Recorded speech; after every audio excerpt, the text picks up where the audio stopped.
There we go. Welcome back to Ribbon Candy Hooking. I'm Deana. It's great to see you. Happy Friday night. Happy cocktail night.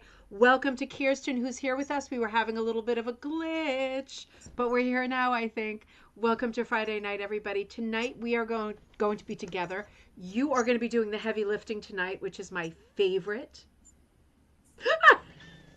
And we're going to be looking at the Design Like book for the first time. It's time to talk about the Design Like book, and so many of you have work that is present in this book that is worthy of talk and worthy of looks. Let's have a quick, oh, that was stressful. Let's have a quick cheers, my dears. Kirsten, do you want to say hi just so I can be sure that your volume's working? Hi. There we go. You guys hear me? Just give us the extra thumbs this up. is what I have for cheers. Water. I thought you were drinking a bottle of vinegar. I was going to say maybe don't do that. I know it's in fashion, but no, it's just bottled water. All right. Give us some feedback as we go along. Let us know if there's anything technically wrong, because when there are two people on, obviously it doesn't double the chance of trouble. It many times over multiplies the chance of trouble. April, good to see you. Happy cocktail night. Happy Friday night in Illinois. Mom, you logged on in Granby. Great to see you. Just back from an evening walk. Becky is here in Indiana also. We're very happy that you're there too. And just so you know, I will be checking the comments as we go along. Just so you know, Kirsten's not able to see the comments in the thread. I've got the dashboard. It's just our cameras are both on, but I've got the actual dashboard. So if I see comments popping up or questions popping up during the course of the night, just know that I promised Kirsten I would not like OCD it or Tourette's it and just be shouting out comments in the middle of other thoughts and sidetrack us. But I will keep a tally of questions that are coming in, and I will relay them as soon as it's a good time. So know that you can be entering new conversation starters and questions in there, and that I will relay them, I promise. And Robin, great to see you. It looks like it was a great rug event. I was so jealous. I saw the three of you together, you, Carol, and Kaz. It looked amazing. Good to see you. Ryan, great to see you. Happy Friday night. Hot and humid in North Texas, drinking gin daisies. You love your gin daisies, don't you? Karaoke later. You're out by the pool. Kirsten, what kind of life is this? Are we living in the wrong part of the country? I think so. Ryan is out by the pool drinking gin daisies, and he's about to leave for karaoke. Yes. I mean, come on. Come on. I feel like my life is a punishment now. Linda H., great to see you. Happy cocktail night in Massachusetts. Cheryl, great to see you. Cheryl, send me a PM if you get a chance. I want to talk about the Cape Cod Cranberry Guild next weekend. Linda B., cheers, my dears. Great to see you. Melissa, great to see you. Oh, cranberry wine.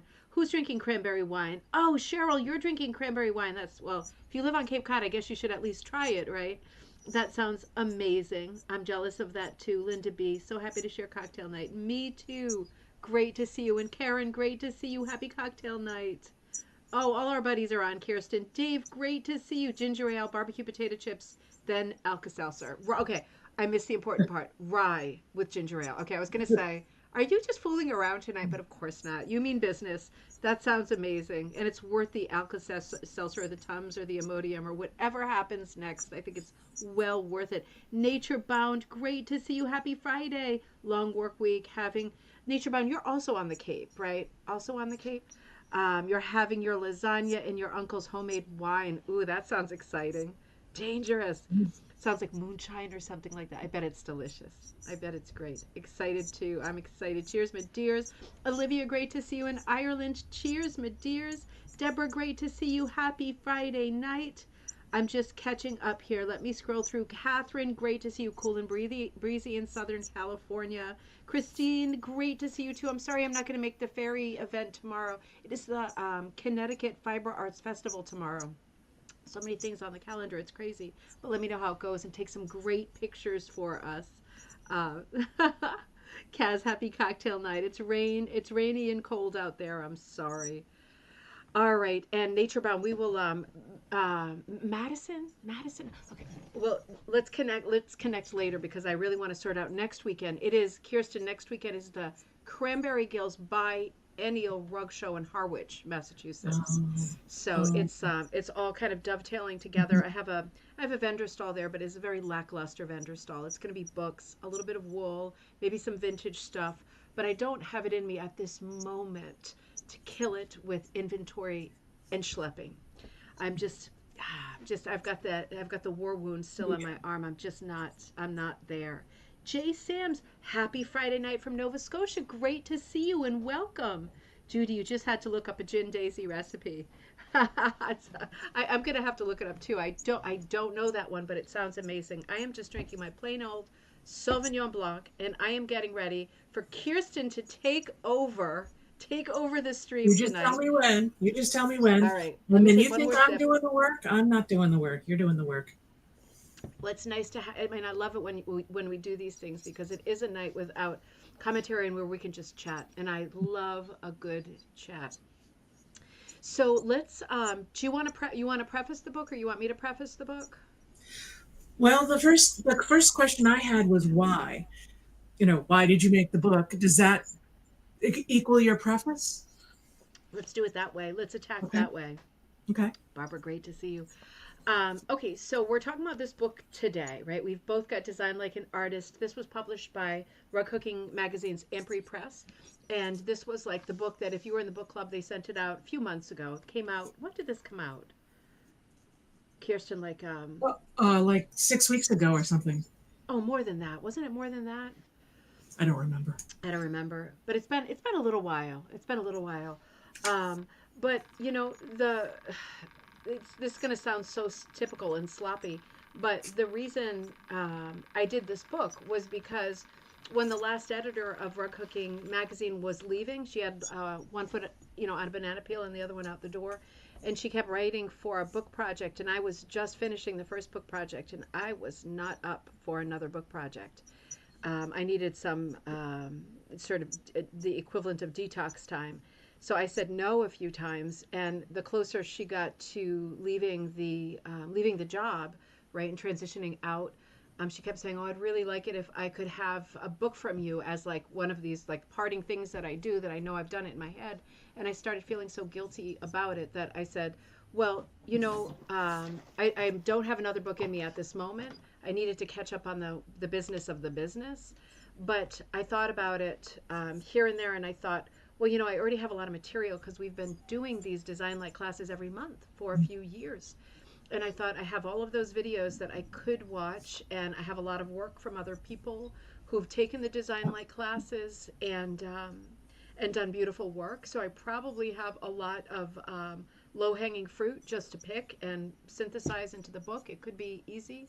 And I pitched the idea to her and said, listen, um, I don't have it in me at this moment to do a completely from scratch project, but if this sounds good to you, this is something that I could do. And so she said, "Well, that sounds great." Oh my God, I knew it. I knew you'd have a friend, right? Is that Bebop? Yes, it's Bebop, and I locked her out, and she snuck back in, and she'll just meow if I don't pick her up. So I She's like a, apologize. a cat burglar, just Mm-hmm. with her little Yeah, paw on the knob. something. Well, she obviously wants to be on camera, and she's the best accessory in the world. She is too cute. So yeah, it was one of these classic. You wonder how these things began. Things. It was not a really planned thing on my part. But once we agreed that this could be a good idea for a book, um, I started working on it furiously, and then I worried when Mark Allison came on as the next editor. I Mhm. worried that he wouldn't like the book because it is off the beam. It's not a typical this is how you do it. Here's a bunch of pages showing you how to do it.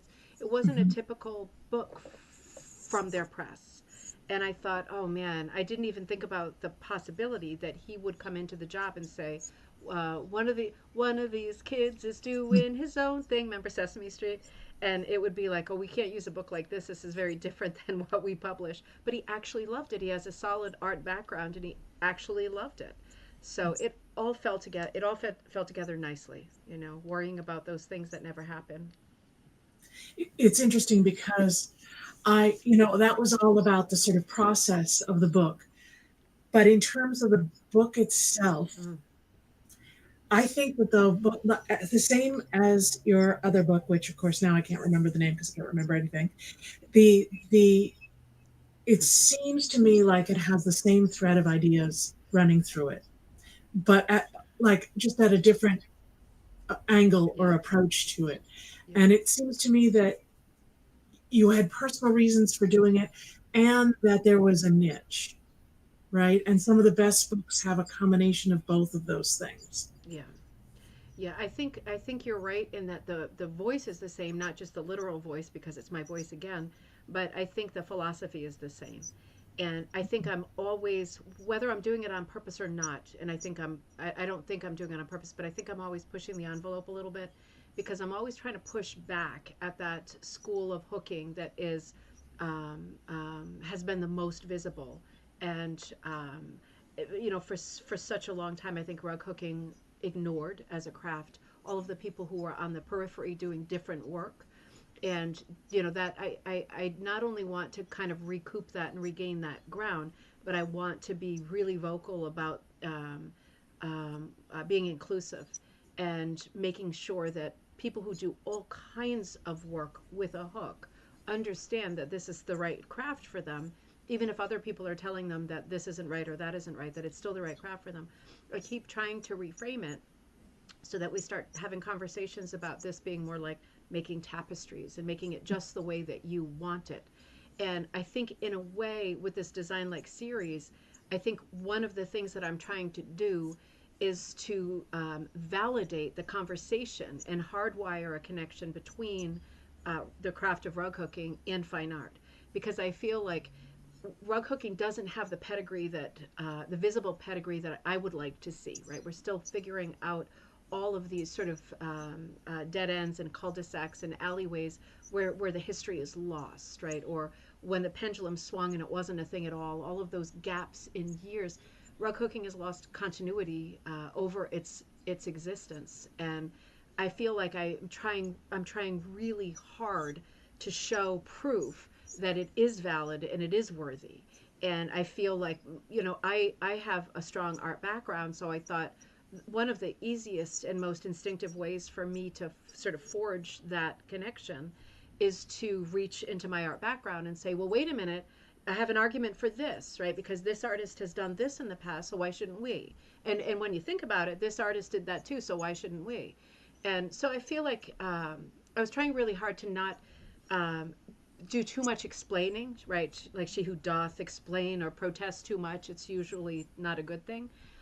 But I try in every chapter with each artist to make a connection and say, this might not be an artist who you think of as an artist who translates well into a fiber art, but I'm going to try to show you why it is, why this person is someone who can translate into your work on your frame tomorrow. So yeah, just trying to hardwire these connections, and I think I am always doing it with the same voice, and I'm hoping that the voice isn't argumentative and combative, because I feel like I am always explaining and pushing a little bit too much. Oh, never too much. Never too much. Yeah, That's yeah. oh Thank no, we you. have an echo. No, I Okay, agree. so I want to start by just looking a little bit at the book Hmm. so that now we're gonna have that same problem. I got to learn all over again. Did you see me Oh, that's a lot practicing? of tabs. Yes, it is a lot of tabs. Um, the ones labeled O are for overview. Okay, Okay. so now I'm going to have to remember, but this is, um, so it's a, we're going to start somewhere. It is a book that is basically chapter driven Yep. and has the overview of a bunch of different artists. Yep. Most of the chapters have a pattern where there is a historical introduction, Yes. a picture of the person, an example of some of their work, Yep. and then we get to some rug hooking. I'm not going to say interpretations because they're not. They're really design like, and we'll get a little more into Yeah. what that means in this context. Yeah. Um, so that's just I just wanted to walk through and give people a couple different overviews of some of the stuff we're going to be looking at Okay. tonight. This is Helen Albee, and this is interpretations, and this is Linda's, right? Yeah, Yep. Yep. yeah, Linda. Yep. So this is Linda's interpretation Linda Ann. of Yep. some of the Helen Albee work. Yeah. Not interpretation. It's the wrong word. It's a good word, though. I mean, it definitely fits. I'm not so sure because interpretation means to me that there was a pattern there, and I think that that's,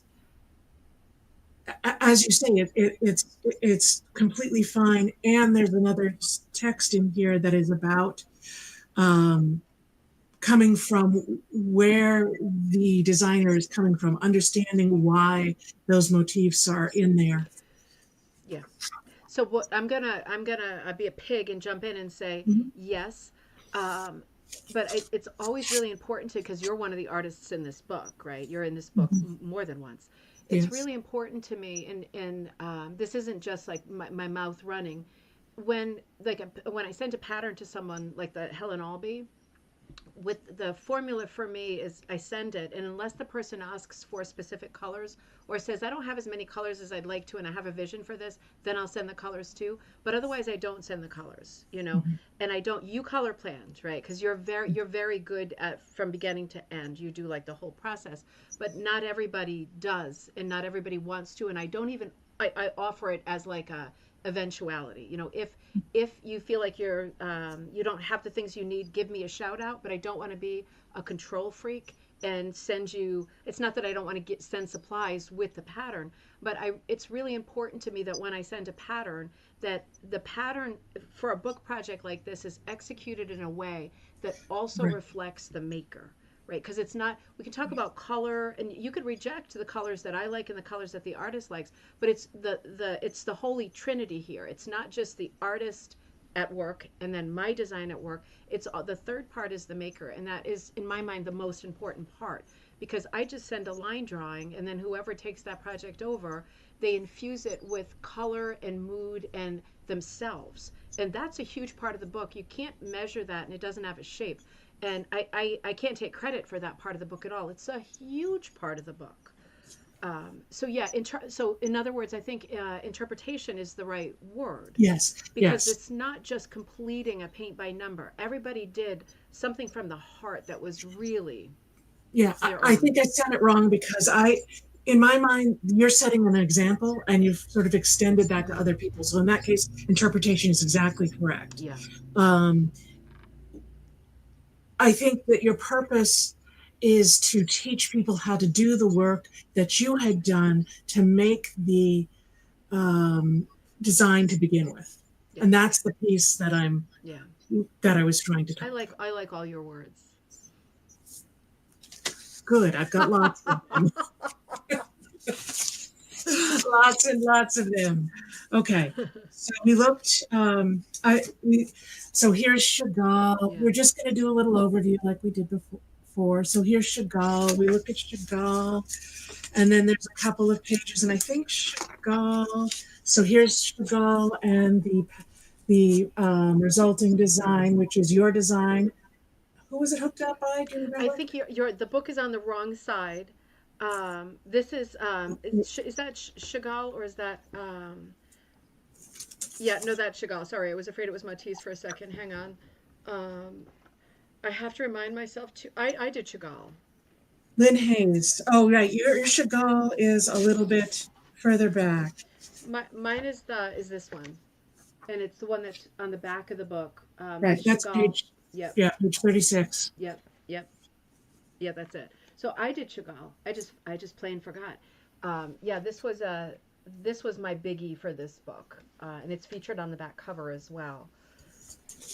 Yeah. Yep, that's me. Okay. So let's just do a few more overviews. Yeah, Okay. So this is Melissa Guther's one of a term. I don't know if it's her interpretation or your plan. yep. The other side. Oh, Yep.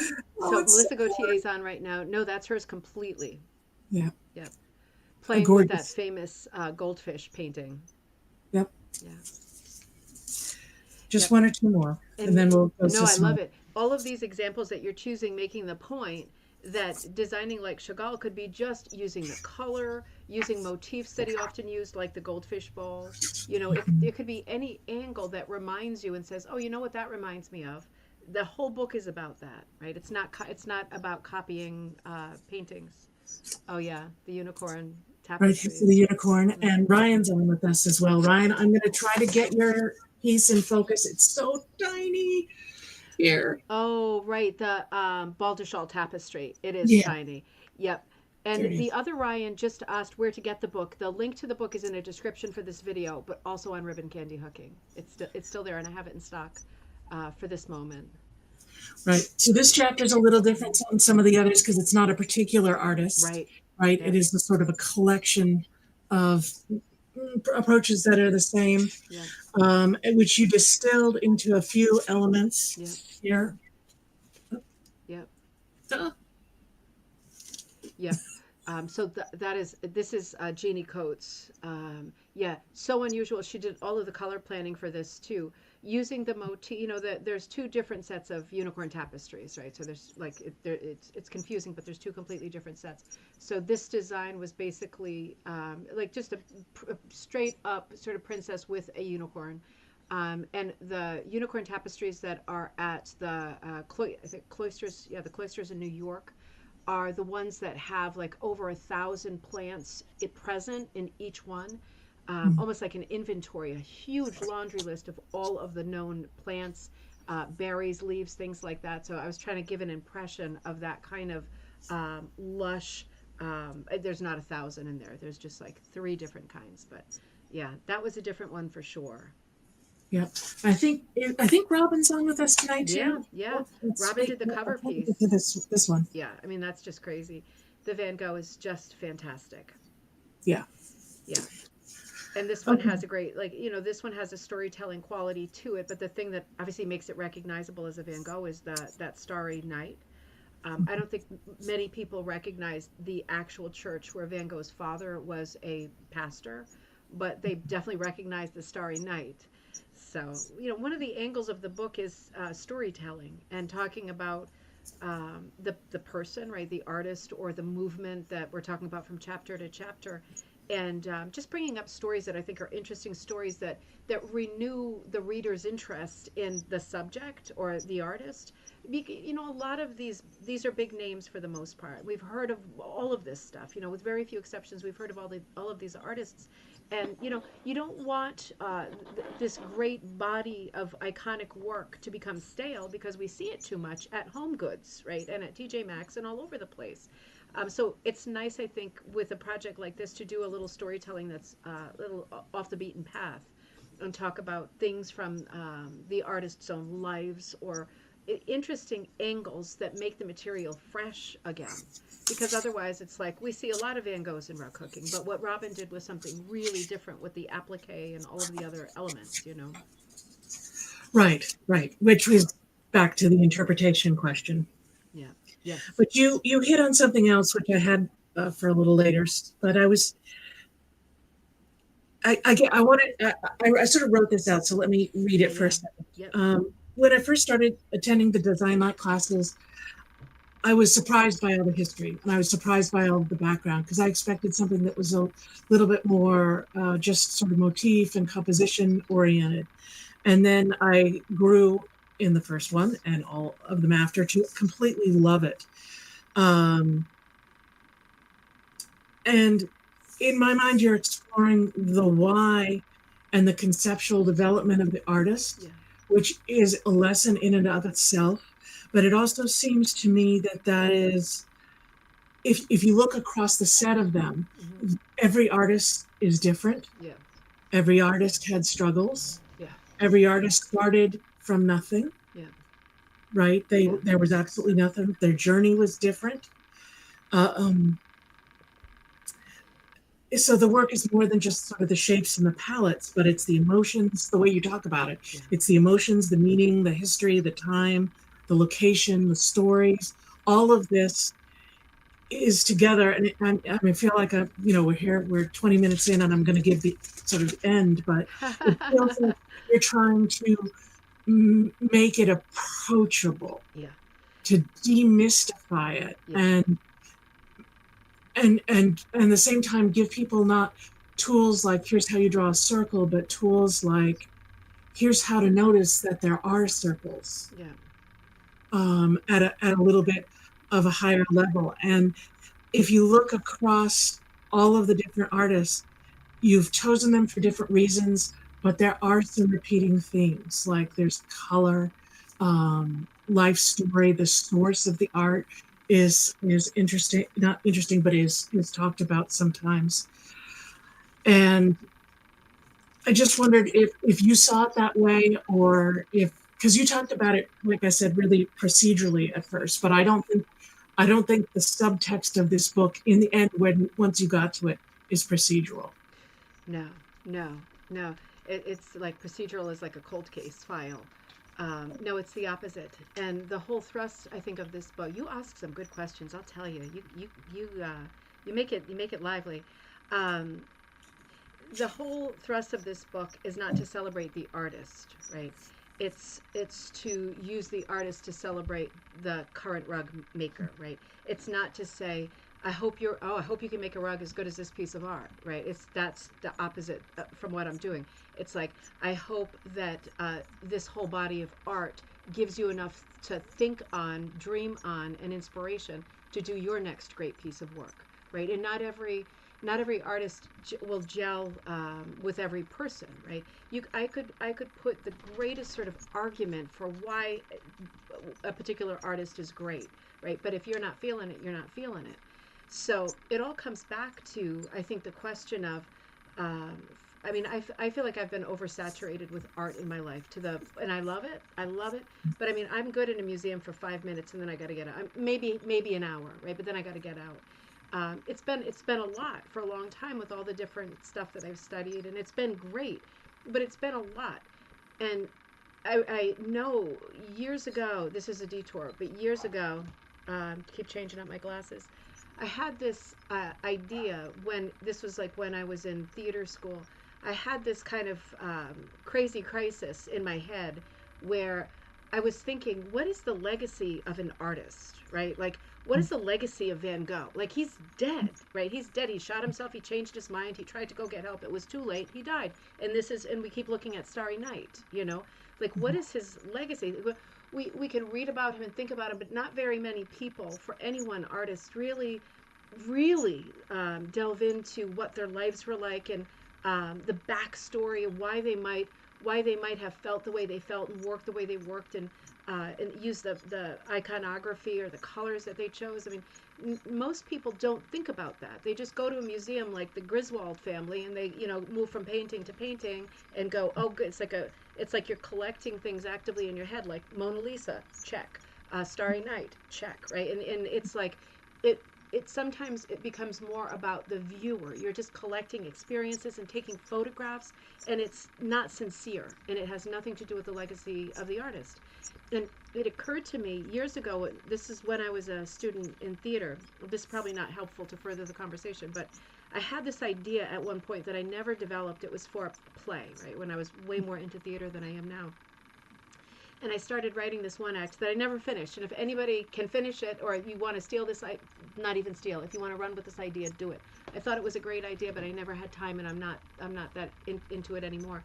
But I had this vision of doing this like one act play where an artist would come back to life, like Noel Coward style, in the gallery of this museum where a tour guide was talking about their work, right? And saying like, oh, this was the blue period or the gold period for this artist, and they're very iconic and recognizable. And then while the tour guide's mouth was running about stuff they absolutely didn't know about, the artist was there as a ghost, speaking to the audience and breaking that fourth wall and saying, that's not true at all. I only used blue that year because I ran out of all the other colors and I didn't have any money and it was all I had. It had nothing to do with my mood or how. And I always thought, that conversation just needs to happen more, because we tend to want to collect artists and styles as we go along because it's feathers in our cap, right? And it's insincere. Like, that approach is just insincere. It's like I think it's more useful to just go to a museum, look at one artist, look at one wall, and be like sincerely connected and learn about that one thing and take it home and let that be a part of you. But when you go through life, like everybody does now, particularly my kids with the phones, and they're just collecting stuff and it's minute to minute, you don't actually absorb anything or feel anything. And I just worry about the idea of legacy. because I feel like the legacy of a lot of these artists that we talk about in this book, the reason I did weird designs like the one that Robin did on the cover, like, I don't know that anybody wants to hook. Robin, I don't know if you wanted to hook the church where Van Gogh's father lived, but this this cover is about the story of the church and how the first Vincent van Gogh died as as an infant, and his parents named the second boy Vincent. So the second Vincent van Gogh, and every morning, all through his life, he would come and go to school, to work, whatever, and walk by a graveyard where his name was on a gravestone right up front. Vincent van Gogh, the living Vincent van Gogh, is looking at a gravestone that says Van Gogh. And for me, everyone likes to talk about Van Gogh's mental illness and depression and his suicide, like they knew him, right? Like they have like some kind of insider information. But I don't think a lot of people realize or think about this setup of the graveyard with the stone, right? That would be enough to drive most people crazy, or make most people feel very fatalistic or depressed or whatever. So in this book, to make a long story short, too late, I'm trying to pick out things that are meaningful, that give people a purchase, or give you some traction to get closer to the artist or the movement or whatever the conversation, the chapter is about. So you feel like legitimately like you're closer to the subject, and not just that you're just picking the low hanging fruit and going blue and yellow, got it, check, done, on to the next, right? Because there's nothing in that. There's nothing sincere in that. Sorry, Right. that was a lot. No, it was That was a great. rant. That was a full blown rant. That's exactly what I was hoping for, was a full blown rant. Um, what I was wondering, I mentioned this to you briefly about an exercise, and I went through and I started, pulling out what I thought why you had used these particular artists, and it's usually not because they're famous, it's not because we know them, but it,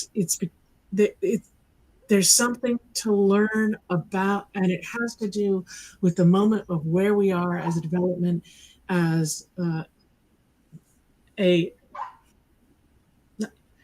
an art, a craft, Yeah. whichever you want to talk about it.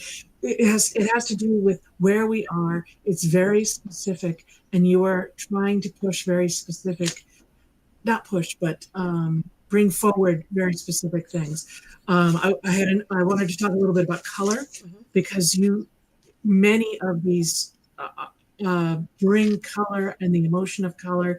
You talk about color. You talk about making your own color wheel, like clear clay, depending on who you ask. Matisse, Clint, and Klimt.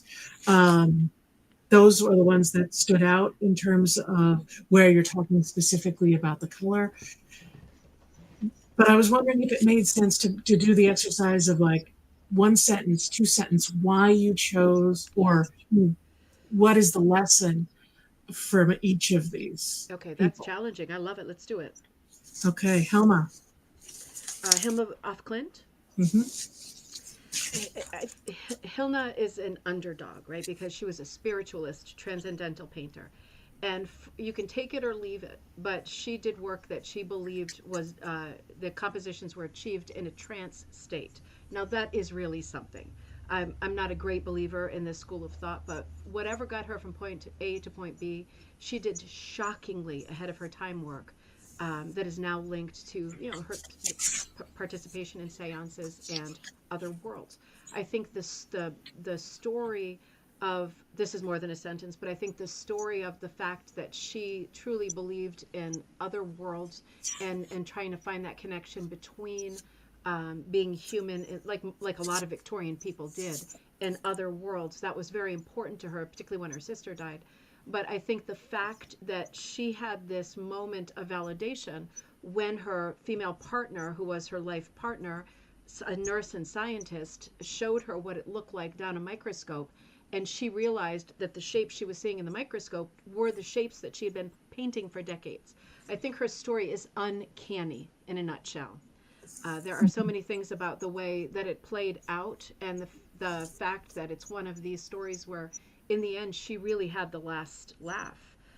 If you read the chapter, if you've seen me talk on the subject of Hilna, she really had the last laugh, because something really magical happens at the end of her story after her death that is absolutely uncanny. So I chose her because she was, I don't want to think of anybody as a token anything, but she's a real spiritualist, and her work came literally from somewhere else.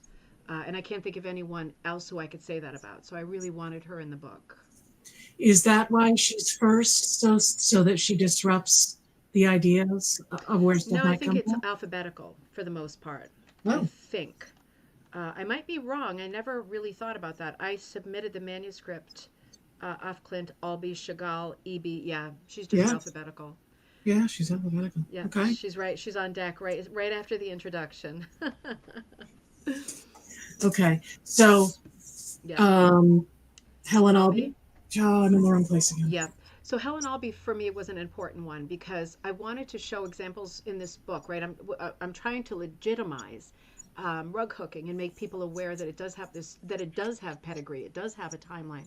And Helen Albee helps with that conversation because she arrives in the year 1900 with her book on rugs and dyeing, and her mission style set up where she's got a lot of women working under her for economic reasons and creating these rugs that she then brings to New York City and sells at department stores. And then she changes the economy of the entire region, right, where she has this mission set up. So she is a rug hooker, and there's only two rug hookers in this book who I pull from, her and Magdalena. But I think it's important.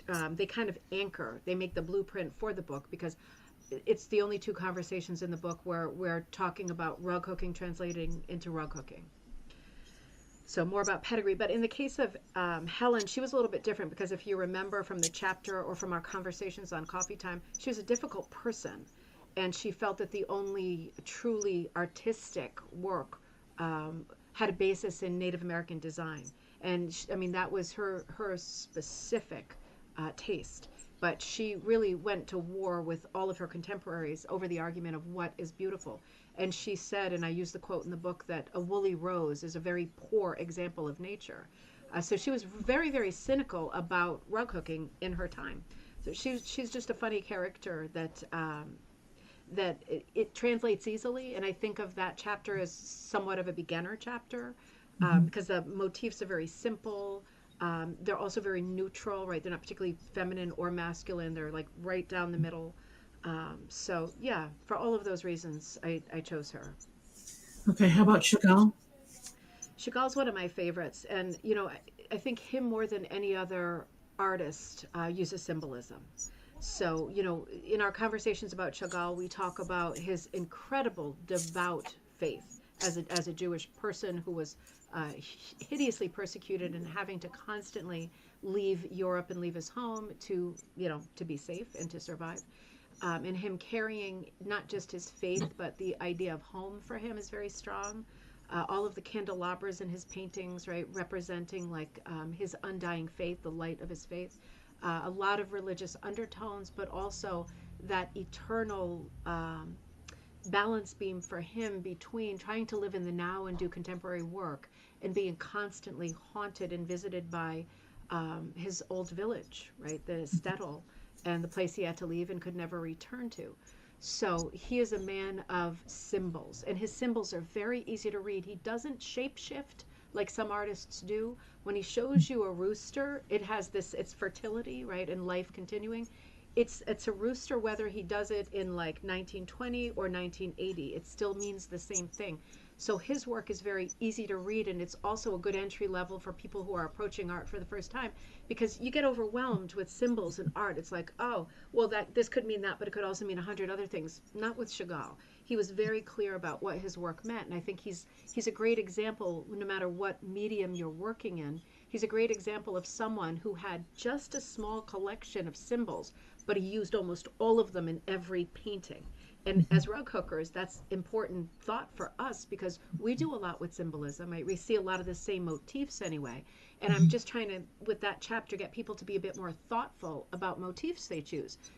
I like a good house and a good chicken as much as the next person, but there we do also have our own sort of personal mythology, right? And there might be symbols in your life that are as good as a house or a chicken that maybe you should be using more because it has more to do with you and your personal storytelling. That to me that's the backbone of Chagall's work. So it was important to include him, to be able to have a conversation about how important is symbolism in anybody's work. Magdalena. Oh, do you hear a squeaking? Yeah, Magdalena, a squeaking sound. I don't hear a squeaking sound. I'm on airplane mode. Is everyone? Not that we can help it, right? Sometimes this happens. Maybe with the two. I don't know. I hope it's My not. my devices are off and in another room. Yeah, me too. I think if Carrie, I'm sorry. There probably. I'm sure there is a squeaking sound. I just don't know what it is. Now I hear a Well, squeaking sound. I heard that chirp. I hear a squeaking sound. I'm thinking it's me. I'm not. I'm in a metal chair, not a wooden chair. I hear a squeaking sound. I'm gonna have to say I hope it goes away because I can't figure out what the source is. There's like no one down here but me. I just heard it though. I'm sorry, Carrie. I hope that's not too annoying. Okay, Magdalena. Magdalena had to be in there because she's really the first rug hooker that who we can name who is so prolific. Um, Again, symbolism, right? Used what she knew, used farm animals and family pets. I'm gonna put my sorry, I'm a little distracted. I'm gonna put my mic down a hair because it might be like hot mic time. Let me put that down a hair and make sure you can still hear me. Tell me if I'm too low. In any case, Magdalena is so important because to me she is the singular person who heralds in the craft. And although she's not known in her lifetime or anytime soon, we know her now. And I think for most rug hookers who are interested in the history of rug hooking, she is like you're standing at the door of a speakeasy and she is the name that you have to say to get in. Everybody knows who she is who's interested in the history. A little more to your right. Nope, sorry, That's my left. left. Yep.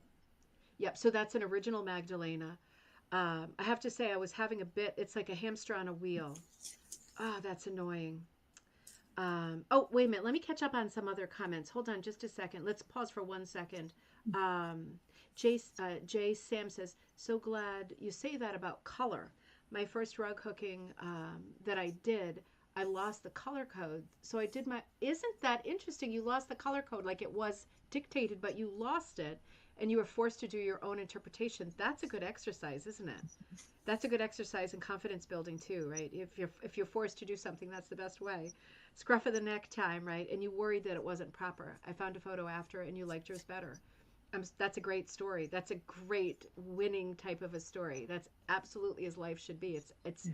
lemons and lemonade, isn't it? That's a really good anecdote. Thank you for that. Karen says your design like classes are very organic in presentation. I would love to take the same class twice and see how differently. You always can, you know, when you sign up for the classes, you can always log on twice. That's always absolutely fine with me. I hear a vague hamster wheel too. I'm stopping because I don't know how to fix it. I'm so sorry about that. I think it's coming to some people and others. Oh, Dave says I was introduced to Chagall in the movie Moonstruck, the mural in Lincoln Center, New York City. That's so interesting. That's funny. I haven't. That's the Cher movie, right? I haven't seen that one for a while. Kirsten, you've had both Joy and Ryan say they love your necklace. Ah, thank Just you. passing that along because it is very elegant. Thank you. Sorry, I missed the last one. No, we did Magdalena. Yep. We're now on to Fred and Shrike. Hunterwasser. Yeah, Hunterwasser is a great one. The Um, brain this is so hard. I know it's so hard because we're also a split screen. So Okay. just to let you all know out there, it's not just that we're holding it up to the camera. Half of our cameras are split and off, right? Because we're only doing like halvesies. So that's an original Hunter Vosser. He did a lot with God's Eye View. This is his architecture. He was like an advocate for everything green. He was an architect. He was a painter. He was into every cause. He was a super unusual stand-up guy. And what I love about him is that he's a bit of a hybrid himself, right? He did so many different um, besides being an architect and an artist, he was involved in so many different branches of art. He was a great experimenter in his time. He really crossed over the idea, he brought up the conversation, what is art, right? If you look at his architecture, you immediately get the impression that he had a very unique idea of what art was, and certainly with his paintings. he's one of these artists that we hardly ever talk about, and unless you're Austrian or you visited Vienna, you might have gone through life and not heard the name Hundertwasser. But he's an important person because he did so much for that fine line between completely abstract art, like expressionism, right? Abstract expressionism, and figurals. You can recognize a field as a field, right? But it's really compartmentalized and fragmented and almost um, um, fractured and pixelate. He did so many modern. He attempted so many modern styles, like how art styles come in and out of fashion, right? Like the cubists, and they come and go so quickly in a matter of a couple of years. He participated in so many and came up with a body of work that was so different than anyone else's work ever. But the skeleton of his work was always about the earth and the green earth, and how everything that was God's work was horizontal, right? Belonged to the earth, like the horizontal lines, and everything that was man's domain was in the verticals. All of the stuff that we build. And that conversation is carried through all of his. I mean, he was prolific, all of his many paintings and his work as an architect.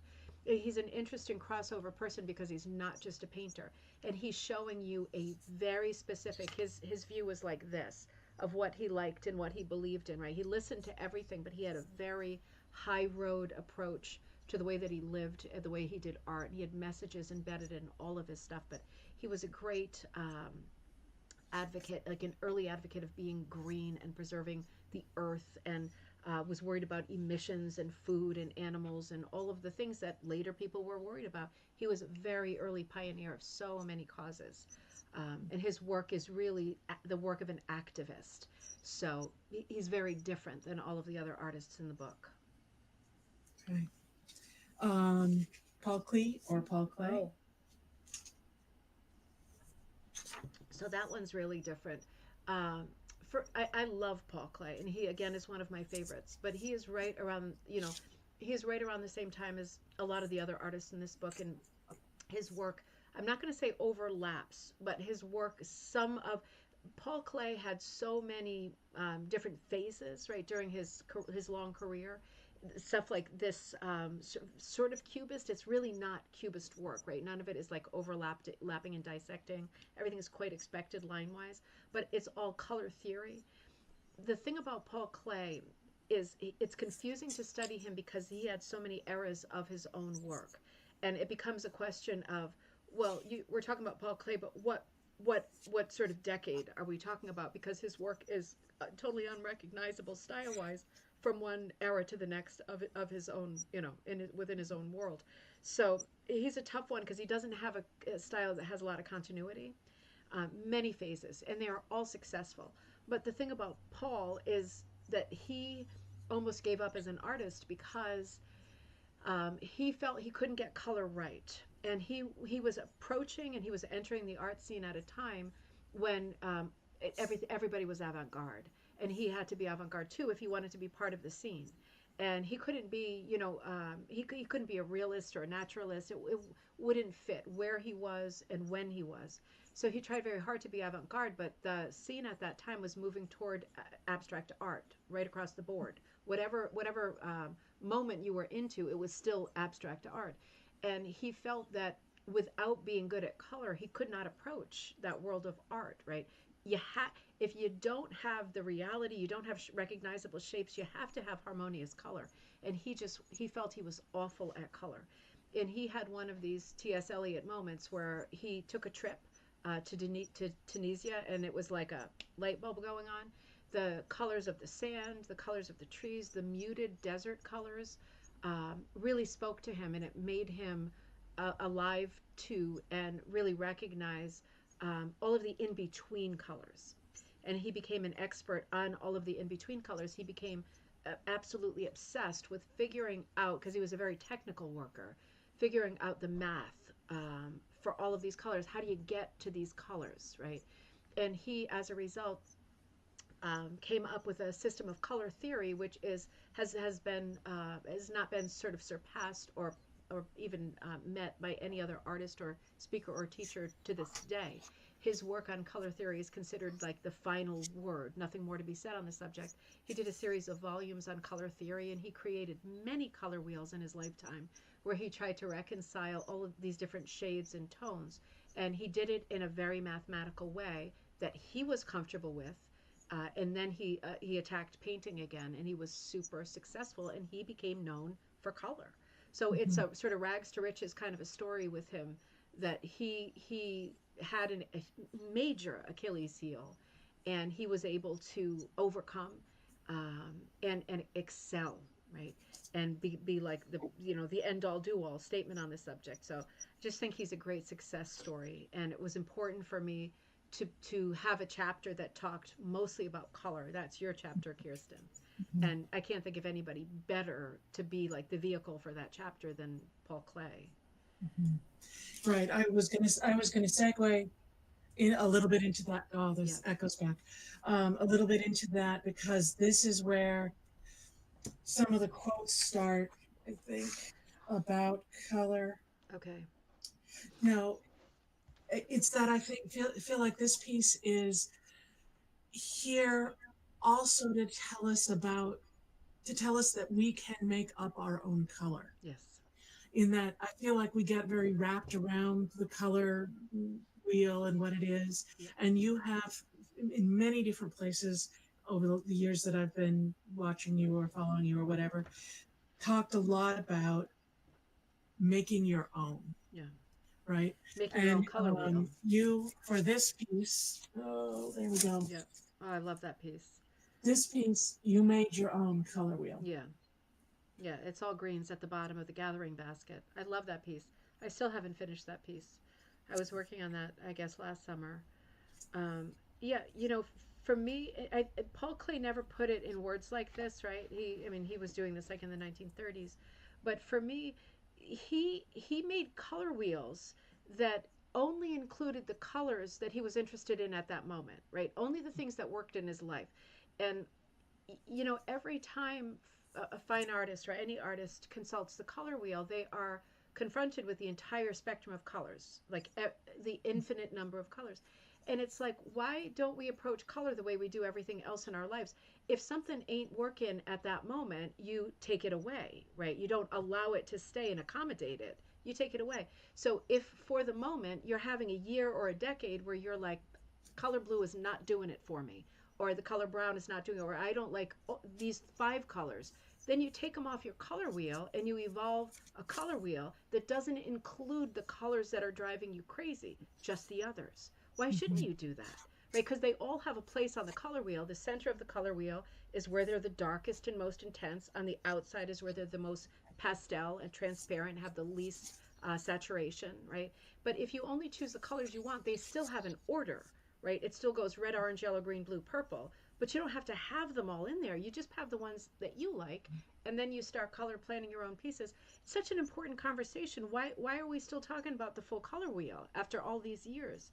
Right? He laid it out that you can have a color wheel of just desert tones, or a color wheel of just the colors of grapes, right? Of all the wines that you like, or the color wheel of just the songs that you like and the color you think of when you listen to your favorite songs.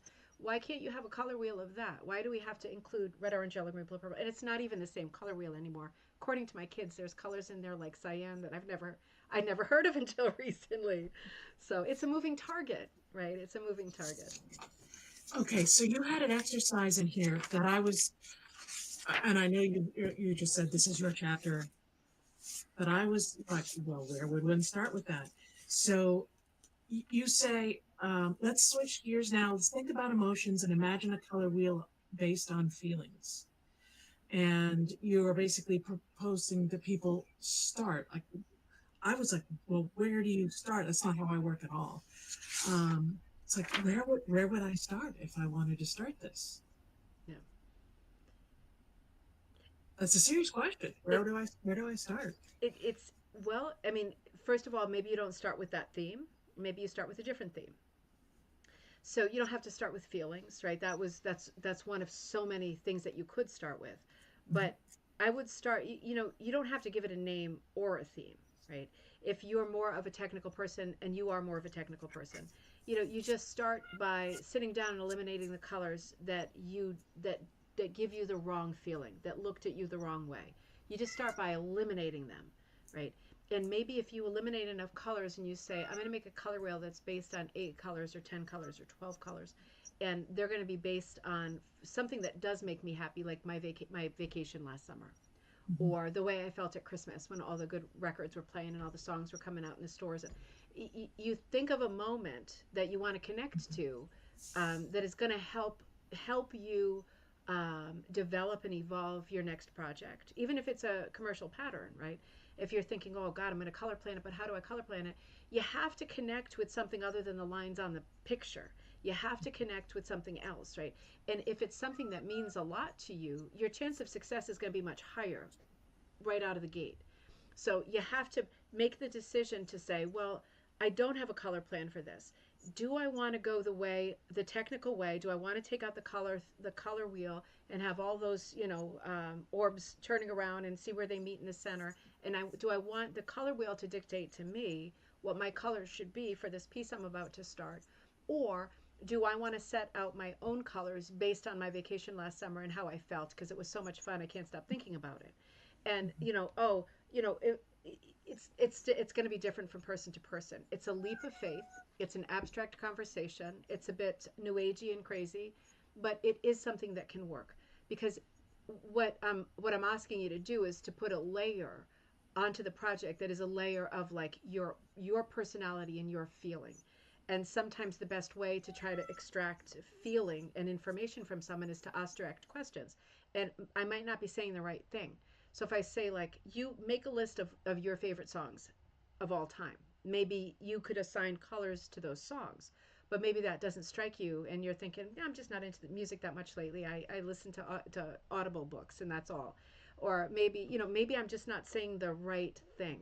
But I feel like as soon as you connect to something that you are feeling at that moment, right? Even if it's the wrong season or the wrong year, or it never really happened, like if you can connect to something that you can give color assignments to, then you're going to start your project loving the palette that you have. And if you can be at peace, like I am right now, I can't show it to you because it's in the other room and it's from Magpie. But the piece I'm working on right now with the fairy house it's the largest piece I've done. It's larger than the Secret Garden piece. And it is like a jumble of fairy houses. And it is in my favorite colors, right? That remind me of spring, that remind me of songs. And I know what songs they remind me of because I can almost hear the song playing while I'm hooking with a certain color. And it has absolutely no color plan. I'm doing it as I go along, and it's a very busy composition. I'm sure that my critics will look at it and say, what a hot mess.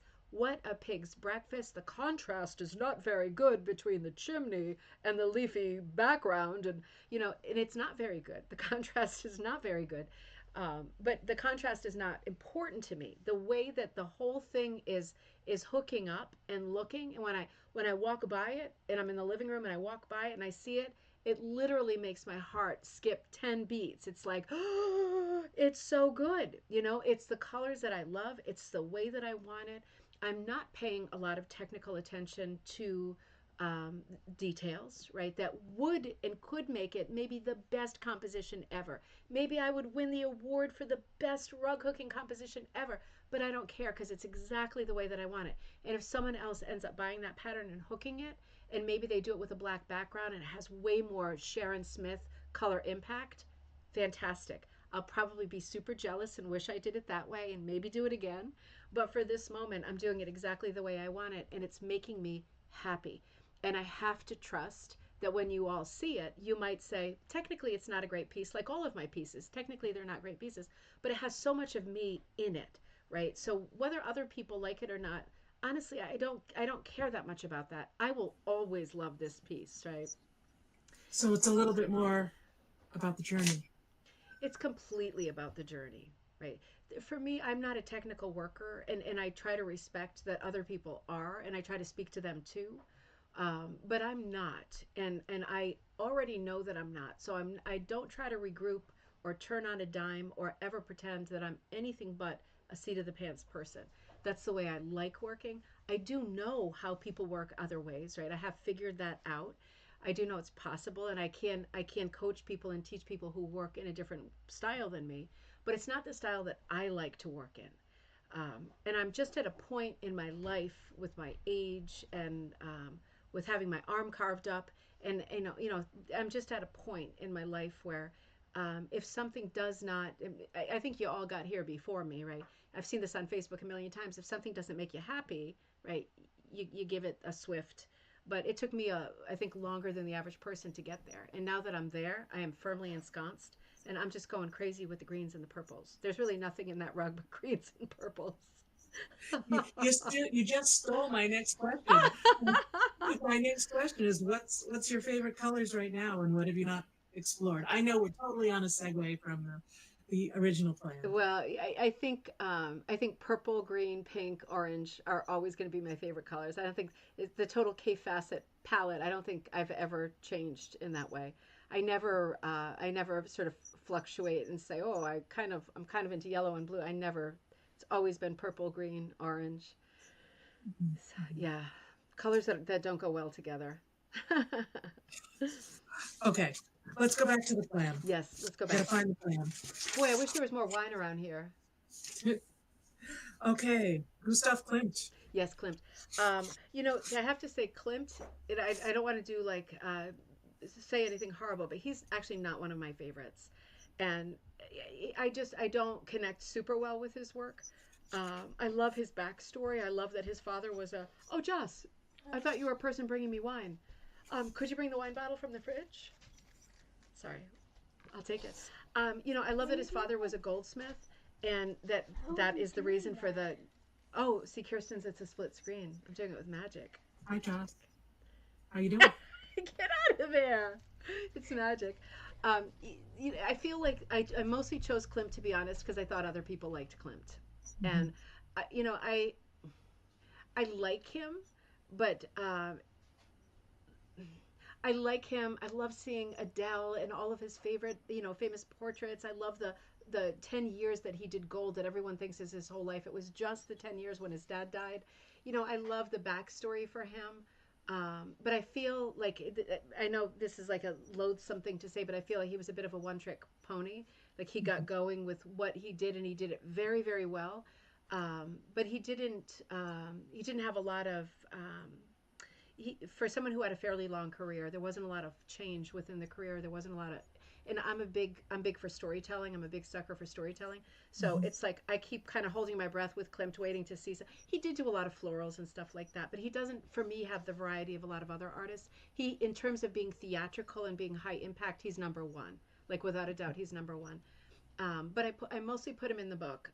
He's obviously great, and he deserves his place in the annals of art and art history.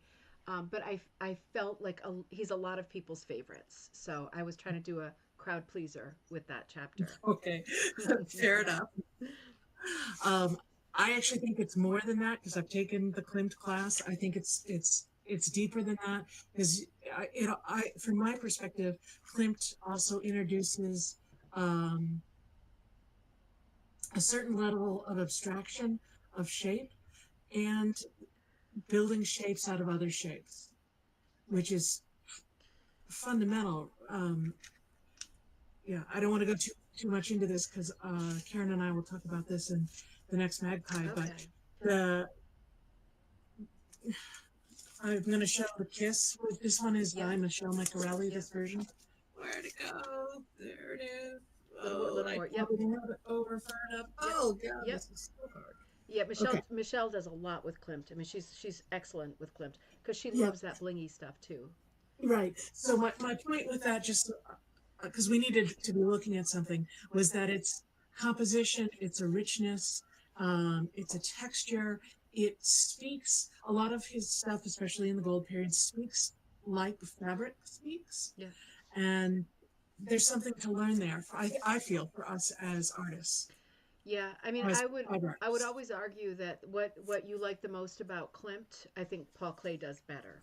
But that's just a preference thing. The thing about Klimt, I think for me, that's always been he showed such great talent as a young man, and he got like an incredible scholarship when he was a super young age, and so did his brother. They're like artist proteges, like they were so insanely talented. It was so visible. He was always the kind of artist who was very interior, working by himself. He considered it work, like he just worked, got good commissions. I mean, he did a lot of public buildings. He did a lot. I just picture him differently than I picture other artists. He was just such a working artist. He was so successful at a young age. I feel like he got into a formula. This I'm not trash talking at all, because I still, obviously, if there's a Klimt something, I would go see it. I'm very interested in learning more about him, but my impression of him is he figured out what sold really well and he kept doing it. And for me, the artists who kept screwing stuff up and trying to figure out how they could eat again, though those situations are more interesting for me. I feel like once he figured out what to do, he did a lot of it. And although they all had individual. Where's my wine, Joss? Oh, I forgot. Yeah, it's so fast, right? I mean, I still love Klimt. I do. I love what he did, but I have to say, it feels more cookie cutter to me than the other artists in the book. I still love him, and what I wrote was sincere. I was not bluffing. I wrote really. I think just like with all of the other chapters, there's a few artists in the book who I don't love their work, but I do love their story, and he's one of those artists. I don't love his work that much, but I do love the story. Um, yeah. But yeah, I get what you're saying, and I'm curious to see what you and Karen are working on.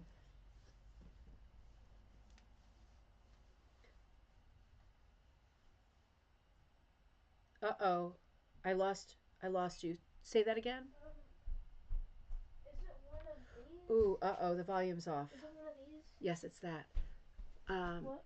this. Okay, put them both down. That's me. There we go. Because my Okay. mouth is meowing. Okay, that's okay. Okay, so that's all me. So in a twist of fate Yep. provided by the alphabet, we go from Klimt to Maud Lewis. Klimt to Maud Lewis. It's That great. is really turning on a dime. Yeah. I have my own opinion about why you included Maud Lewis, but Yep.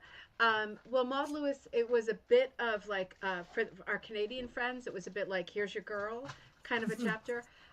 You know, to be honest, I love Maud Lewis, and I've done Maud Lewis more than once, right? I feel like with Maud Lewis, when I talk about her at length, she was an incredible naive artist with absolute, Jossie, I'm doing a show here. You cannot do stuff with beads. Um, by the way, I just have to show you. Jocelyn brought me this, so this was not correct. Cooking wine. Yes, that was not correct. So I'm gonna go ahead and do this one so I don't get like poisoned, Why wouldn't you use cooking wine? because it's not to drink. Yes, it is. So the thing about Maud Lewis, and Kirsten, I think I just lost you, but I bet you'll be back. The thing about Maud Lewis, she's such an untainted artist, and you can't really say that of anyone, not even Grandma Moses. There you are. yeah. She did not go outside of her immediate radius, and um, her work was so pure, right? It was such a pure reflection of her life, her memories, the immediate area where she lived. She is the very definition of a folk artist, and since this is a folk craft, she translates very well to raw cooking.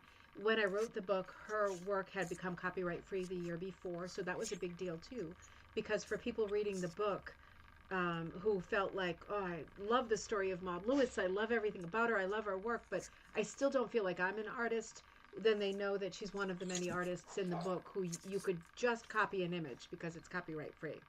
So there's a few reasons why I put her into the book, and the fact that she was in the book was one of the reasons I didn't put Grandma Moses into this volume, because I do plan on there being other volumes.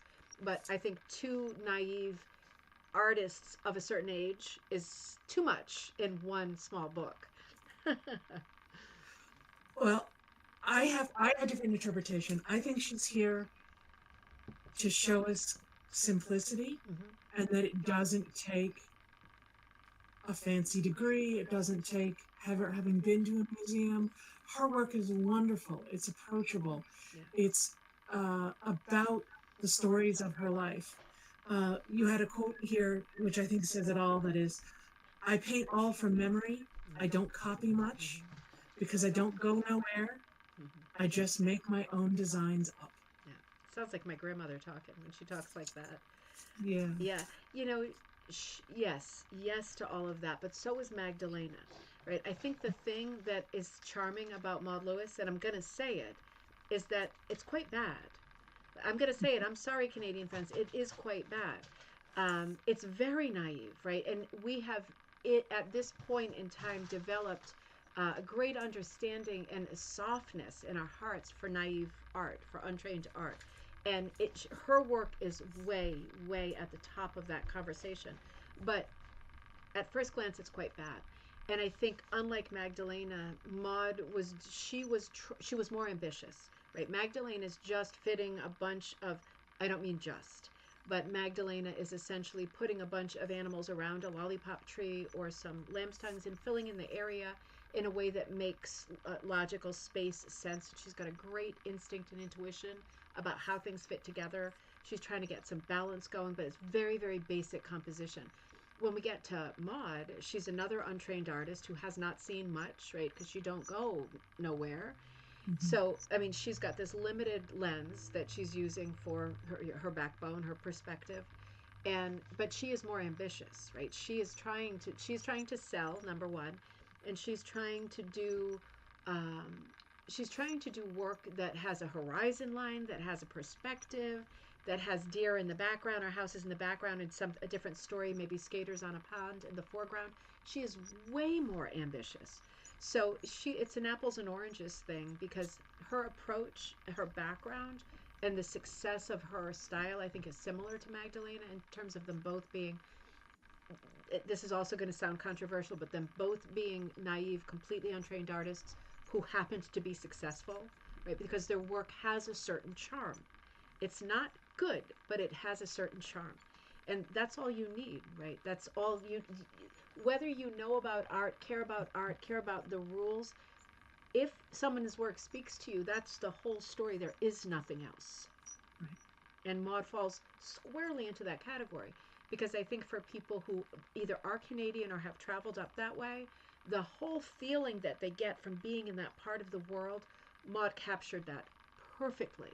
The Hmm. excitement, the naivete, the immediacy, the nature, the color, right? The confusion of color, right? The sort of madcap confusion of color and of seasons in all of her paintings, right? She used what she had left over from the marine paint that she'd gotten. When she didn't have something, she switched to another color, even if it made no literal sense. That kind of spontaneity goes along with being on vacation, and it's a great souvenir to take home a piece of hers or photographs of her work, and then you want to recreate it, right? It reminds you of that whole moment and how you felt, which is everything. Right. And that whole thing that you just described that she's doing, we can all do. Yes, We can all yes, do that. yes. And she's a great, like Magdalena, Maud is an even better enabler for people who are thinking, well, I don't have art training. I don't trust myself. I'm sure I suck. For those people, Maud is a great enabler because she often sucked too. But yet her work has this, she just kept going, right? She just kept going, even without the right colors. And her work somehow has this magical layer of charm that you cannot measure and it has no shape. And if you don't keep going with your projects, even if you think that they suck, you'll never know if yours does too. Yeah. And you also can never learn what sucks, right? Yeah, What's not working. The yeah. only way you can do that is by doing. Is by doing. And apparently everybody sucks. I mean, if you look at any moment in art, as soon as someone new comes along, they suck. I mean, Hmm. that's always the way that it goes. Whether it's a new musician or a new artist or whatever, historically, the news of the critics is like, you suck.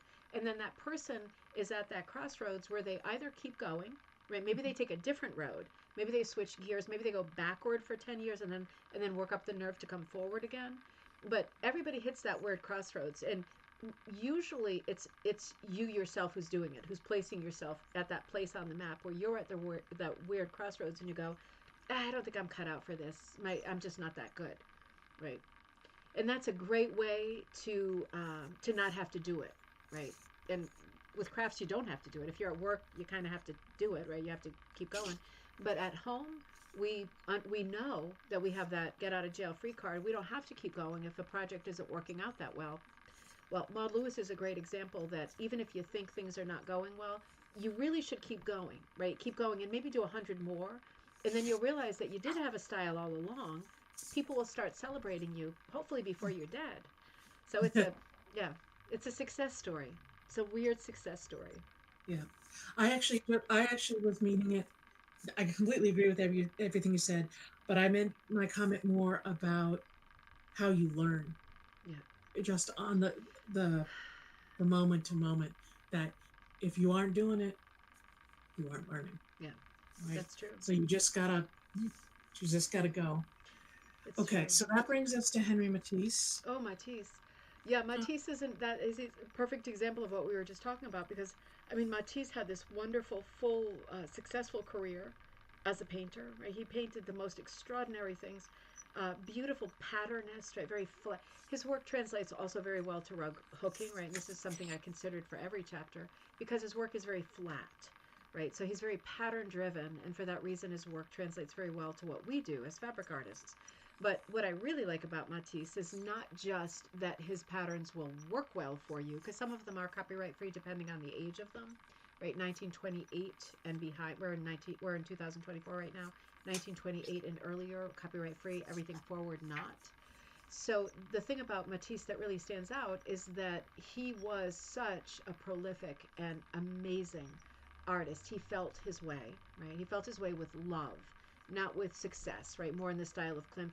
He was more like he was very emotion based, and he felt his way quite physically, from one phase to the next and one look style to the next. But then he hit a wall where he was so physically sick and had so much surgery on his stomach that he couldn't stand up or sit up.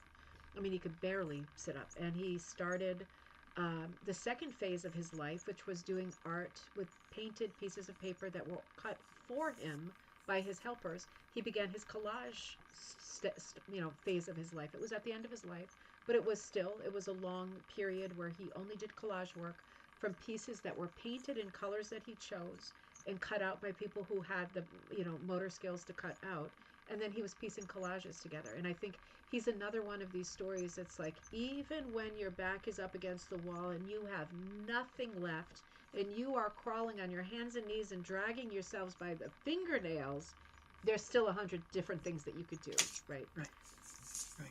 Yeah. Um, the Matisse was also a bit about. I think he's also here for his color. So I had a quote that I wanted to read out of the book, that is Matisse quote. Yeah. From the moment I held the box of colors in my hands, I knew this was my life. I threw myself into it like a beast that plunges towards the thing it loves. That's so good. And I think there's something to say. I mean, we often joke, "Oh, you're hooked." They got hooked. They were hooked within a Yeah. few minutes. Yeah. And I think we see that in a lot of the work that we see on the Rug Hooking and Punch Needle Club, Yeah. is you see the passion just oozing Yeah. through Yeah. everything. So I think he's here for his colors and his he said he wanted to paint with emotion. Yeah. And that seems to be a sub theme, as I said before. Yeah. And he's here because his shapes are simple. Yeah. Very. They're very simple. Yeah. Let's see. All those reasons. I'm just looking. This is one of my favorites. This is designed by you, hooked by you. Still working on that one too. Yeah, I love that one. So that is like a hybrid of several of his pictures. He often used those kind of stylized ferns. He often used that persimmon color, that bright tomato in the background. He didn't do a lot with those purples, but I do. And this is a character that he uses again and again that is of his copyright free period, his earlier period. So I put together a bit of a hybrid here. I put that together while I was teaching the class, and I still haven't finished it. But yeah, I agree. He Matisse represents a lot of passion, and I think for some of us, we tend to dismiss rug hooking as like I mean, I do think of it as a craft. I have to admit, I don't think of it as an art. I think of it as a craft because of the amount of hand work, right, that's done, right. I don't feel that it's the same thing as like a fine art. but I think it's on the same level. It's just different words. But I think in this craft, people sometimes have a hard time communicating. If you're not good at the words, right? Sometimes you have a hard time communicating how much it means to you and what you're trying to do with it. You want it to save your life. You want it to change your life. You want it to bring you out of a bad place and into a good place. You want it to do these things, but you don't maybe have the words for it, right? And you go toward it anyway, and you have high hopes. With Matisse, he really had the words and the passion that fit together, and it really his whole life, like all of the different styles that he did in his lifetime, not just the two major sort of epochs, but all of his work was so heart driven, right? He was so passion driven through all of it, and he always said the right things. He was always so unself conscious about saying his work was about love and passion and his heart. He always had his heart on his sleeve. And not everybody is inclined to do that or feel like that, but I think a lot of people approach their craft with that feeling locked inside them. And then, if you're lucky, it comes out, right? And it just whoosh, comes out. But for Matisse, it very visibly came out. For his whole life until he dropped dead, he was doing just what he meant to do, and he was very vocal about how he felt. So I think he's a great inspiration, particularly for people who are maybe a bit more uptight. You read his story and read those kinds of quotes and hear the way that he talked, and maybe you feel a little bit more free, or maybe his words can give a shape to what you're trying to do, even if you don't have the right words. He's very good at putting words together with how he felt and putting his work together with how he felt.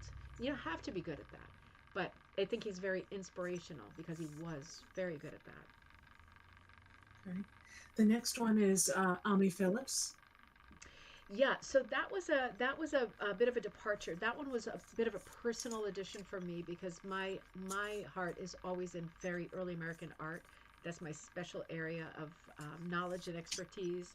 From the days of being a tour guide, like the Revolutionary and colonial settlement period was my specialty. So I have a lot of information locked in my head about these itinerant artists and the names of these artists and the kind of work that they did. And for myself, I really wanted to include a chapter on early American portraiture, and particularly the plight of the itinerant artist, right, going from village to village, and trying to find subjects who could pay him enough to keep eating and feeding his family. And Ami Phillips is one of that. Is one of those characters, but these are the people who really mapped the early American landscape, and I'm super patriotic. Just the thought of him moving from um, Rhode Island to Massachusetts to Connecticut to Vermont, right? These are huge leaps for somebody at this time. Dangerous, dangerous travel ground. Just going from town to town with a growing family and creating portraits of the wealthy people in that family, so in that town. So I mean that's all super interesting to me because it sounds so dark and bleak and scary and hand to mouth. But when you look at, for example, Amy Phillips' work, it's bright, it's brilliant, it's colorful, and him more than any other early American artist, not just portraitist but artist, he includes people's pets.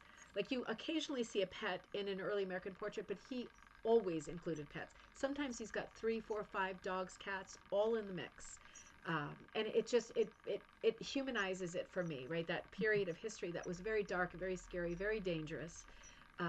He was constantly traveling. He did not have stability. He gained stability because his finances improved as he succeeded and gathered, money and prestige. But he always had it in him. He always had that weird part of him that thought like the pets are just as important in the storytelling as the family members. And he did a lot of grown-ups, but he did a lot of kids with lots of pets. And I just think it has always struck me when I see an early American portrait, the first thing I think is Ami Phillips, because I think if there's a lot of pets in it, I can picture something like this playing out, like him arriving in the town, right, with his family. Here he comes, right? He's got like this weird little coach or pony trap or something, and here's his family. And where are they going to stay? Where's the inn? Hopefully there's room, right? Maybe there's privacy, probably not. Maybe there's clean water, probably not. And then this word starts to spread. Who needs their portrait painted, right? Who can afford it? Well, how much does it cost? Well, it costs this much. Well, I can afford it, right? I would like that portrait painted. Will you paint fake pearls on my wife so it looks like we have more money than we do? Sure. Okay. Well, let's do that. Let's do that. And how about the dress? Can you give her a better dress than she's got? Can you give her something more expensive with like Brussels lace? I can do that. Perfect. Let's do it. I'll pay you for that. Can you do one of my sister? Can you do one of my daughter? Right? And he leaves the town with more money than he came with. It's a moment in time, right? And these are the portraits that he painted are now referred to as lying portraits because we know that most painters of that period added prop things that were not actually genuine furs and clothing and finery and jewels. They added them because they brought them as props and they painted them quite literally. One person was wearing them, but they didn't belong to the person. And it creates a lot of confusion historically because then historians look and say, God, how could the Brown family have ever had enough funds to be wearing that necklace? Well, they never did, and it was never real. It's created a lot of confusion over the years, a lot of practical jokes, and I think there is some kind of lighthearted humor in that. But also just the idea that folk art and early American portraiture is a huge part of what of the folk art catalog of work. And Mhm. as rug hookers, we're also invested in folk art. We should be looking at subjects that sort of resonate and connect with that early timeline. And certainly, early American portraiture is one of those subjects. So I'm hoping that more and more people will become interested in those kinds of portraits. Just for simplicity, we've been skipping some of the artists that are inside the chapters, but let's look at and Willie. Yes, So yes. okay, we'll do this one first. Yep. Yep, and Okay, that's Anne Wiley, I think. Wiley. Yep. So there was a lot of searching. I had a lot of help with buddies out there, involved in ribbon candy hooking, searching for people who did similar work. Now, Anne's work is not exactly the same, but you can see there is a portraiture quality to it. There is a stiffness to the way that her characters are posed. She does include animals. It has a naturalistic feeling to it. It does have more of a rug hooking flair, right? You're seeing these heavy borders, you're seeing lamb's tongues, you're seeing patterning that is more that we associate more with rug hooking. But in terms of motifs, these very stilted figures who are just standing there, it looks like early American portraiture. It was a hard chapter for me to source because there weren't a lot of I wanted the chapter, and I was stubborn about wanting that chapter in the book because I wanted to represent actual early American folk art, not just rug hooking. And Mhm. I was real stubborn about having that chapter, but I will admit it was very hard finding work that fit into that chapter. And I was very happy when I thought of Anne. I already knew her work, and I was very relieved the day that she said that it officially in writing that it was okay that I used her work in the book. Because if she didn't, I think I would have had to have cut the chapter Mhm. because I just didn't have enough practical examples of what portraiture in rug hooking looked like. Right. So, yeah, that was a skin of the teeth, like literally until the day before. I just wasn't sure. And as soon as she gave permission, I added it to the manuscript and resaved the whole thing because that was a skin of the teeth chapter for me. Yeah. Yeah. And it's a powerful chapter. It I also think talks so. about color. Okay, so where are we after Anne? After Anne. Sunbonnet Sue. Sunbonnet Sue. Now that was a fun one. I felt that was a more whimsical and lighthearted one for me. I felt like I had to put Sunbonnet Sue in there because um, I was trying to cross over to what also interested other types of fiber artists, not just rug hookers. So I was thinking about the legacy of Sunbonnet Sue for quilters. Right? It is endearing, eternal, and a lot like the idea of using this sunbonnet motif, right? It goes back to the stories of Sunbonnet Sue. So I started to tell the story of the author, the genesis of it. The actual design for that chapter is based on it was about a year and a half that Sunbonnet Sue was an actual comic book strip Mhm. for a newspaper. It didn't last long. It was not successful. But the genesis of Sunbonnet Sue was, I think, interesting for people who are designers, right, who are looking to become designers, even just for fun, because the artist, right, who created the Sunbonnet Sue character, said that she created it because she was not good at doing faces. So she did it in profile, and the bonnet was kind of covering the face, and it eliminated that whole layer of aggravation and difficulty. and she was able to do comics and drawings and pictures and books using this child in profile, and it became a very big deal. It morphed years later into Holly Hobby, right? And a lot of characters from different eras who are known to wear the sunbonnet and not always have that. You're not confronted with the whole face, right? And having it's more anonymous approach to rug making or designing. But I thought the story of her and of the early books and of the success of this Victorian era woman, like coming up with this comic and this character, and how well she did financially with this character was just incredible. It was the right thing at the right time. People loved this cute child with the bonnet and the kind of oversized loose clothing, like the smocked clothing. People at that moment loved that style, and it just blew up after that. It was just one of these weird success stories. But Bonnet Sue is so well known as a character for quilters that I thought it would be attractive to people who are quilters who are reading the book who weren't involved in rug hooking yet and might feel like a comfort zone place. Mm-hmm. So I wanted to include her. It is a different subject for sure. But I thought it would kind of invite crossover to other textile arts, and I don't like to be all rug hooking. So it was a kind of a reach out to other people, because in the 1920s and 30s, no matter what, as a woman, right, during that Depression era, whatever magazine you picked up, there were patterns in every magazine. Check your antique stores, right? If you have like used bookstores, every magazine at that time had pictures that you could use that were like copyright free. You make them with Sunbonnet Sue, whether you were embroidering red work onto dish towels or you were making a full blast quilt. Right? Everybody, all the cool kids were doing it, and it was a big deal. So I was trying to cross that over. It was that chapter also reminded me of the short story I have never been able to find. I know I've said this before, but I thought it was a wait a minute. Sarah Orne Jewett. I thought it was a Sarah Orne Jewett short story about this woman who is a quilter, and she lives in this like middle of nowhere farmhouse, and she decides one year at an accelerated age to enter her quilt into the country fair show. And she does, and it's accepted. And she takes all manner of transportation to get to the country fair because it's nowhere near where she lives. And she gets to the country fair. It's the most excitement that she's ever been around in her life, but she doesn't participate in any of it. She just goes to the hall where her quilt is hanging and stands in front of her quilt all day and just stares at it. And for me, this chapter reminded me of that too, because it's such a just a beautiful, simple moment in time. And it was, I thought, a real reflection of the 1920s, 1930s Depression era symbolism and popular motif from that time. I thought let's throw in something from that time for variety. I thought it was interesting that you highlighted that she told stories and set a mood and a expression of a character without the face. Yeah. Because I think that leads back to something we touched on in the very beginning about a thread of storytelling throughout Yeah. a lot of what we've looked at. I mean, some of the more abstract stuff, it's a little harder. But the storytelling, it seems to me like it's also where we are, Yeah.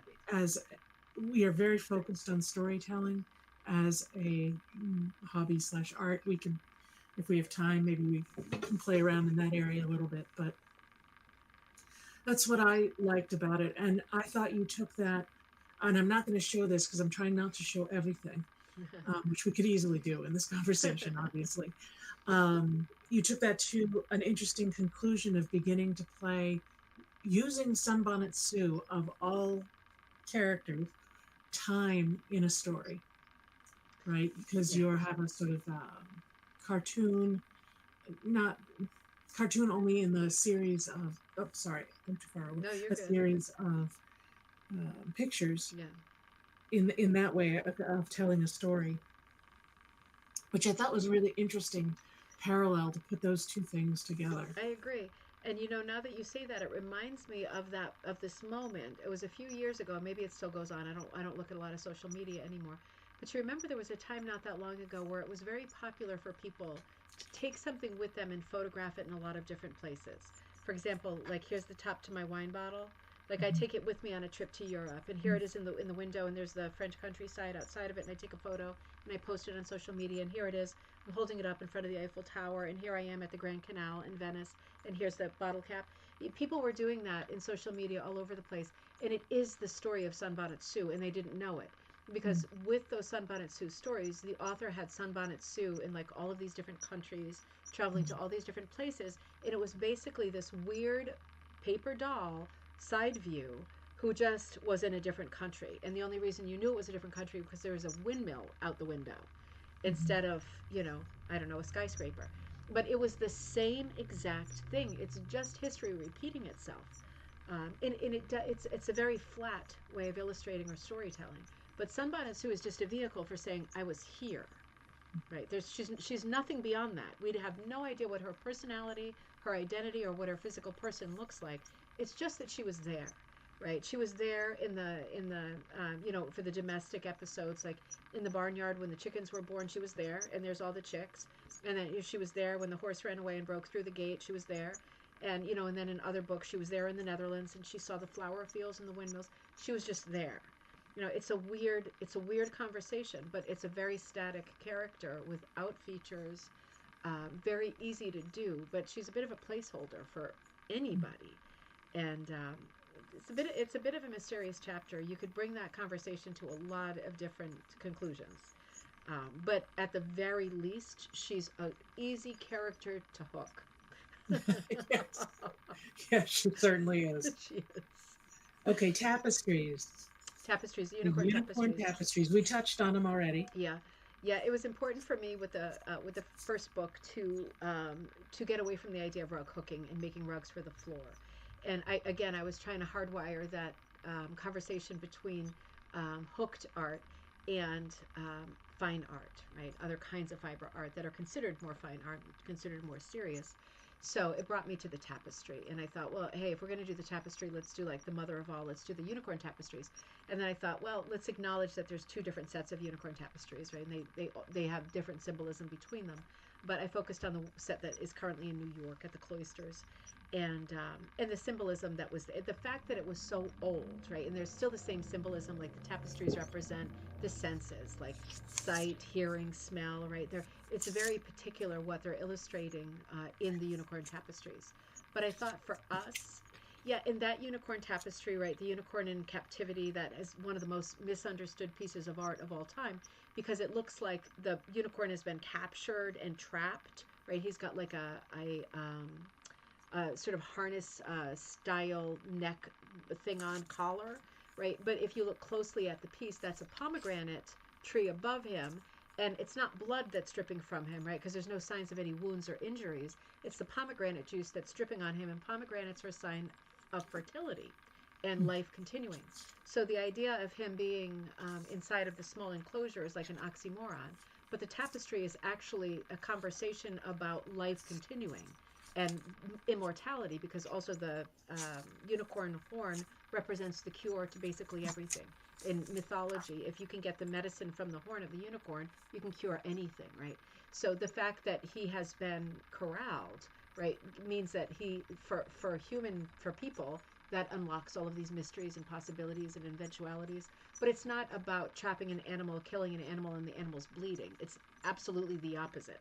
So it was a good foundation for a conversation about how we tend to look at art and go, "Oh, that's really gross. I didn't notice he had blood on him." Well, he doesn't have blood on him, right? This is like there should be a video on like the most misunderstood pieces of art of all time, but he's one of them.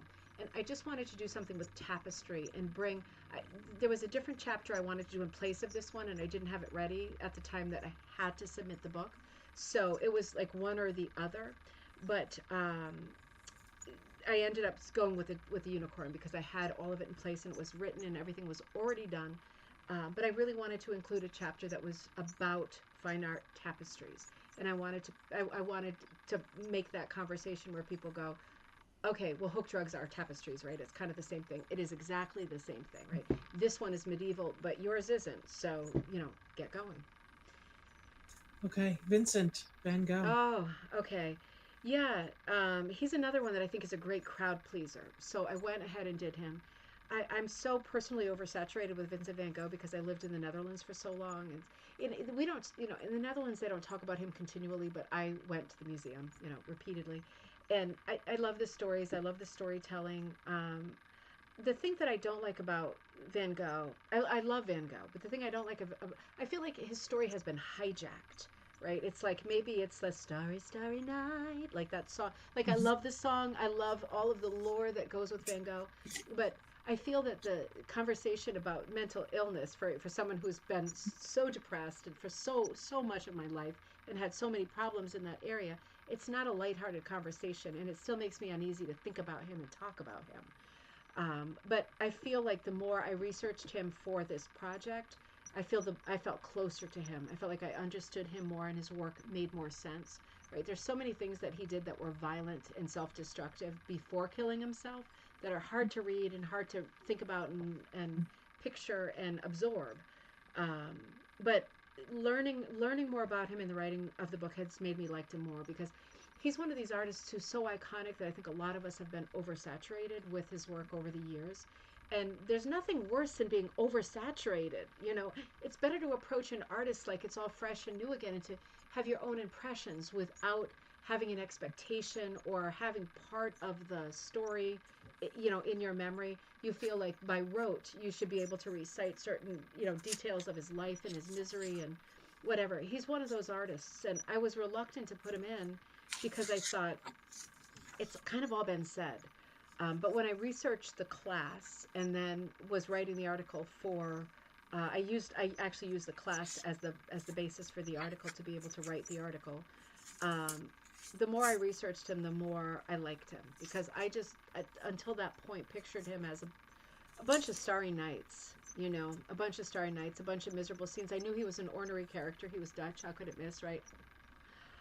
He was an ornery character. He was difficult. Other artists, contemporary artists of his time, impressionists, did not like him. And he was pretty secluded in the French countryside with his friend Gogh making pictures of chairs and stuff like that because models didn't want to work with him, artists didn't want to work with him. He was a difficult person. Um, but he does have an interesting story, and at the end of the day, he kind of won me over because when I did really take the time to research him, and I have to say, like, I don't want to say shame on the Van Gogh Museum in Amsterdam because I mean they do have all of his pictures up, and a lot of commentary, but like maybe it just took a while for me to really feel like I knew him a little bit better than him being this winning, tortured artist. That gets old, but yeah, I kind of got into him and I started to kind of dig what he did.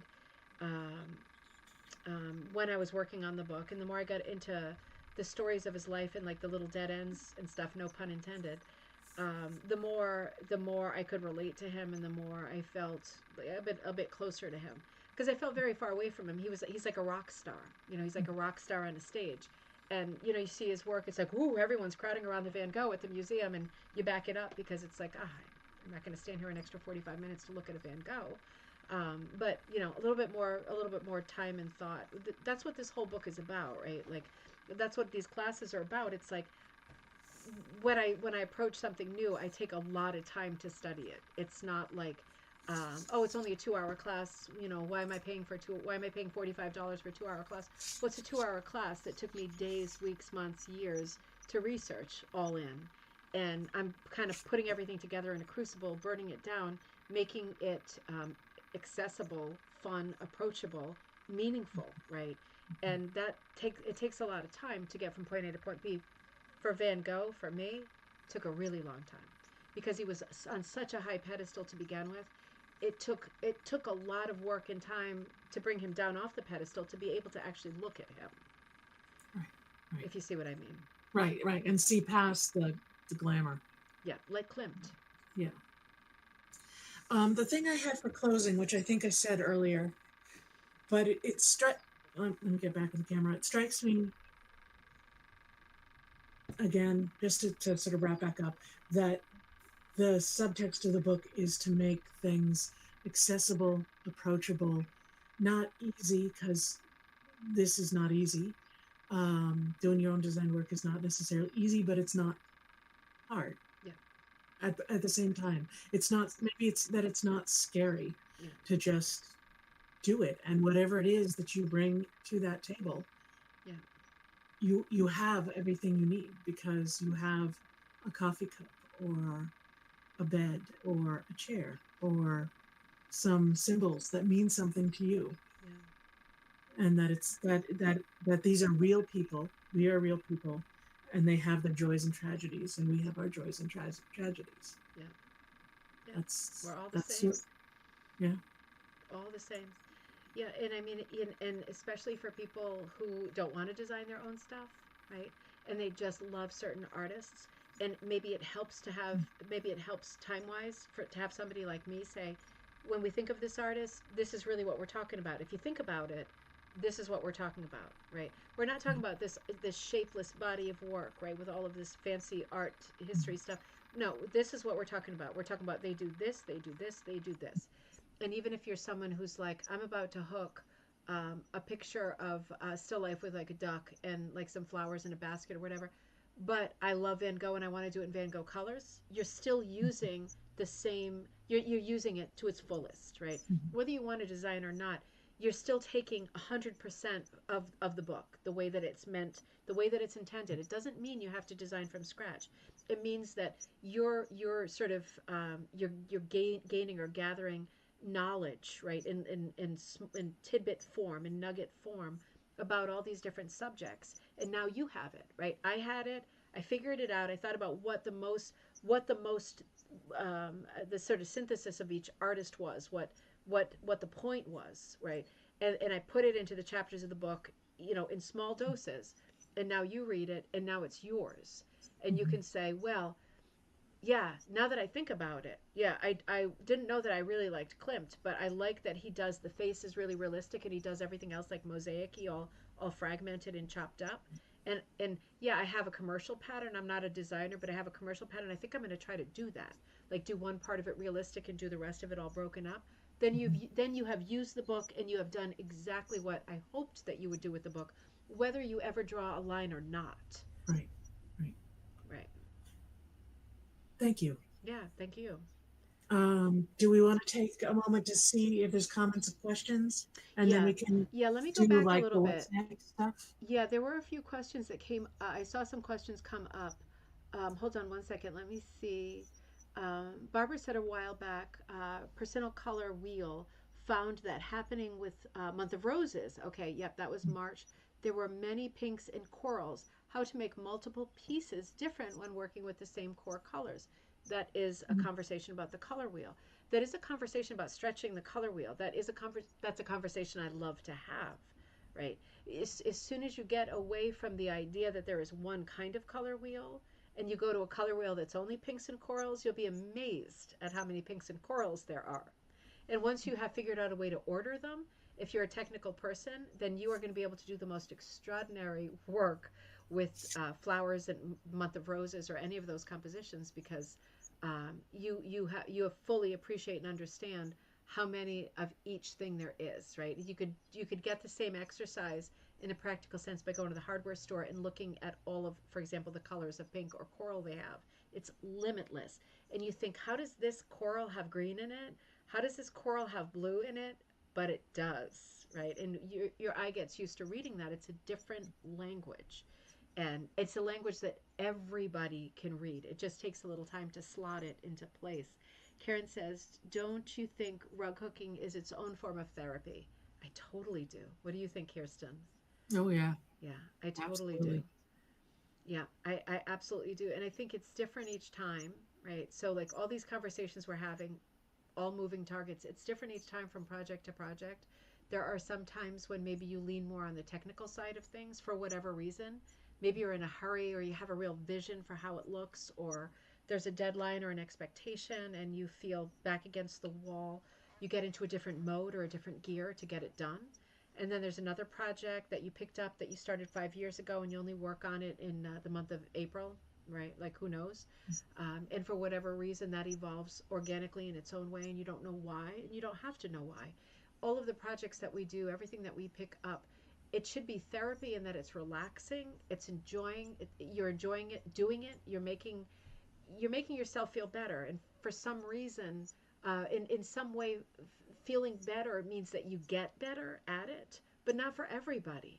right? For some people, it's like I feel good about rug hooking because I feel like I'm getting better every time I do a new piece.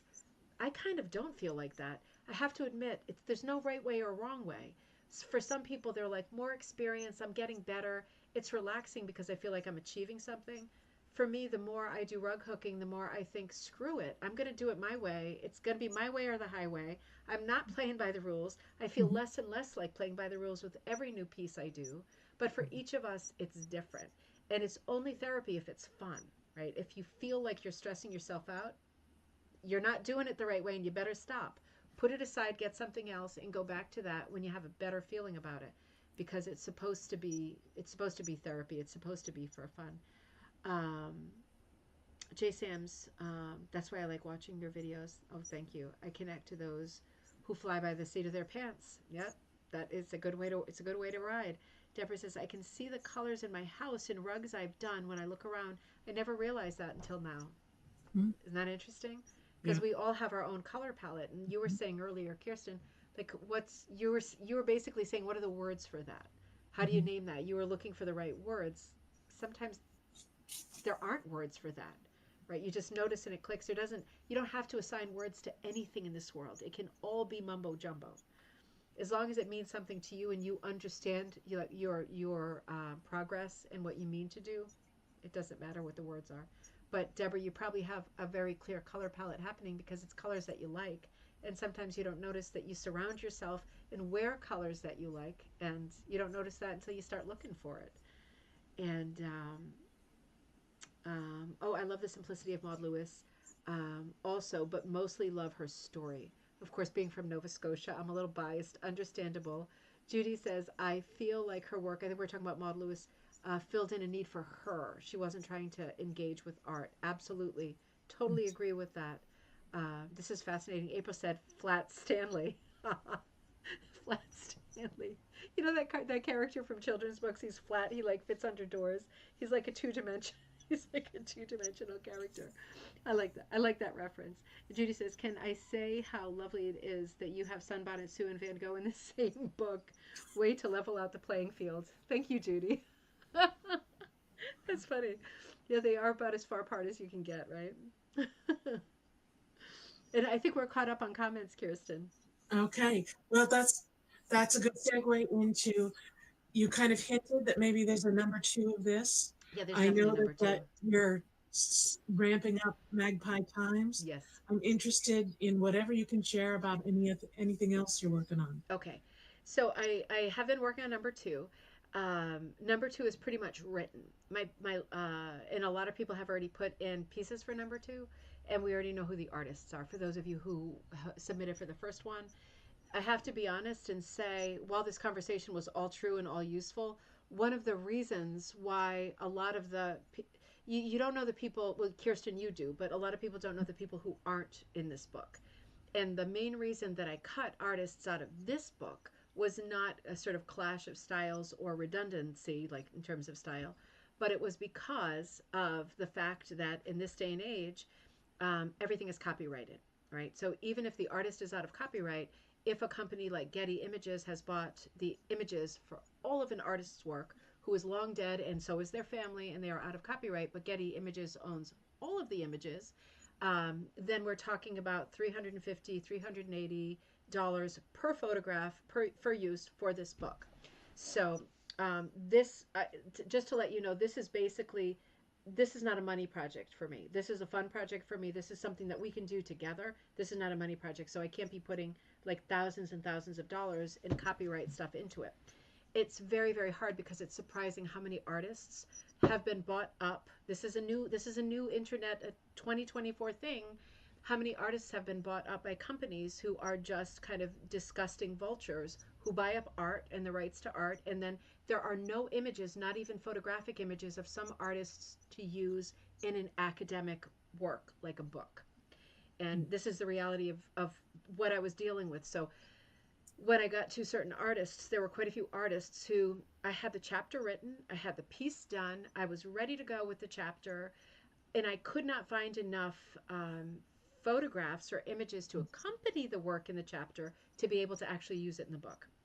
And I'm still in the same place with those particular artists. So for part two, I'm struggling a lot because the main reason that all of the part two artists are in part two is because I have not found a viable workaround, right, to spending $380 per image. Because as you know, with this book, there are, I don't know, 30, 40 images in each chapter. So obviously this could become quite expensive. So I'm still trying to figure out how to make that work. I feel like if I'm talking about, for example, Grandma Moses, I need to show a Grandma Moses painting, at least one, right? Right. And the thing is, even though her work should be out of copyright, it is owned by not just the museum in Bennington, where rightfully they are housing the pieces and caring for the pieces, and that's worth something, but also by some of these online pigs who own all of the rights to all of the pictures, including of Grandma Moses's face for a photograph. So this has been the hard part in putting together number two. I'm trying to figure out ways that I can put a book into print and show you the artists that we're talking about and designing like without getting into a lot of legal trouble. So that's a real modern times bummer. And I won't give up. We'll figure out how to make it work. But I am working on design like part two. I want to get all of the chapters that I have ready into it out there, but I want to be sure that we have covered our butts well and truly, because there are so many added layers of stupidity with modern world conversations like, do you have the rights to a photograph of a rug or a photograph of a person from 1870? Yeah, it's a different angle. I wasn't expecting, because last time I did academic writing work and stuff, this wasn't such a thing, and now everybody has bought everything in the meantime, and that was not something I was expecting.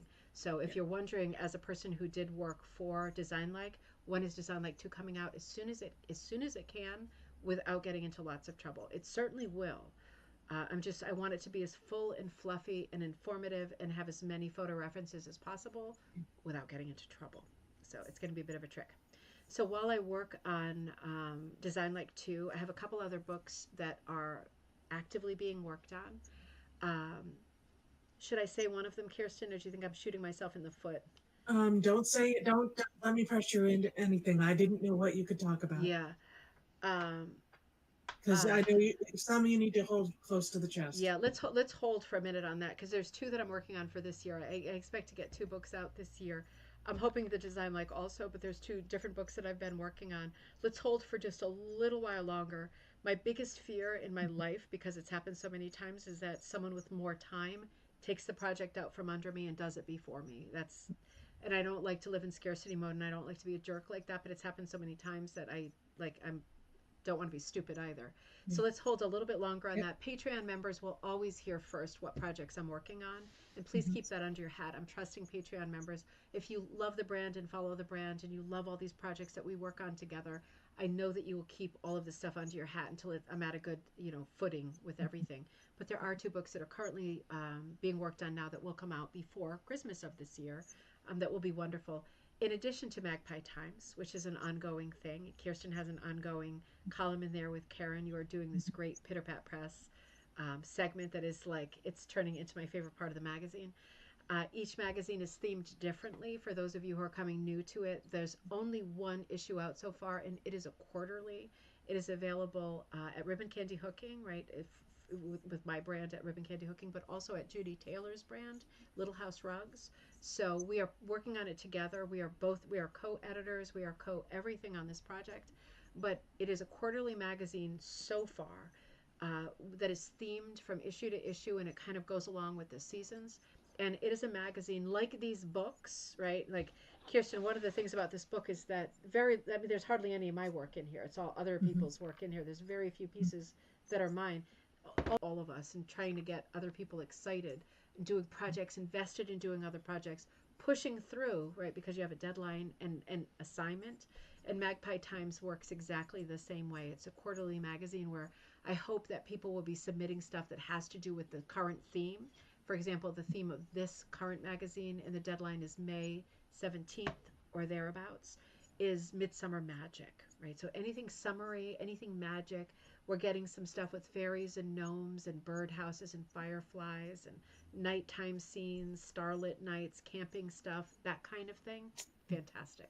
So if you send in an individual thing, it goes into the gallery section and you're a part of that issue. If you have ideas for like longer word count articles or full length articles or how to articles, we don't just want rug hooking, we want all fiber arts, right? We want lots of crossover so we can all try everything. So this current issue that soft deadline is May 17th is Midsummer Magic.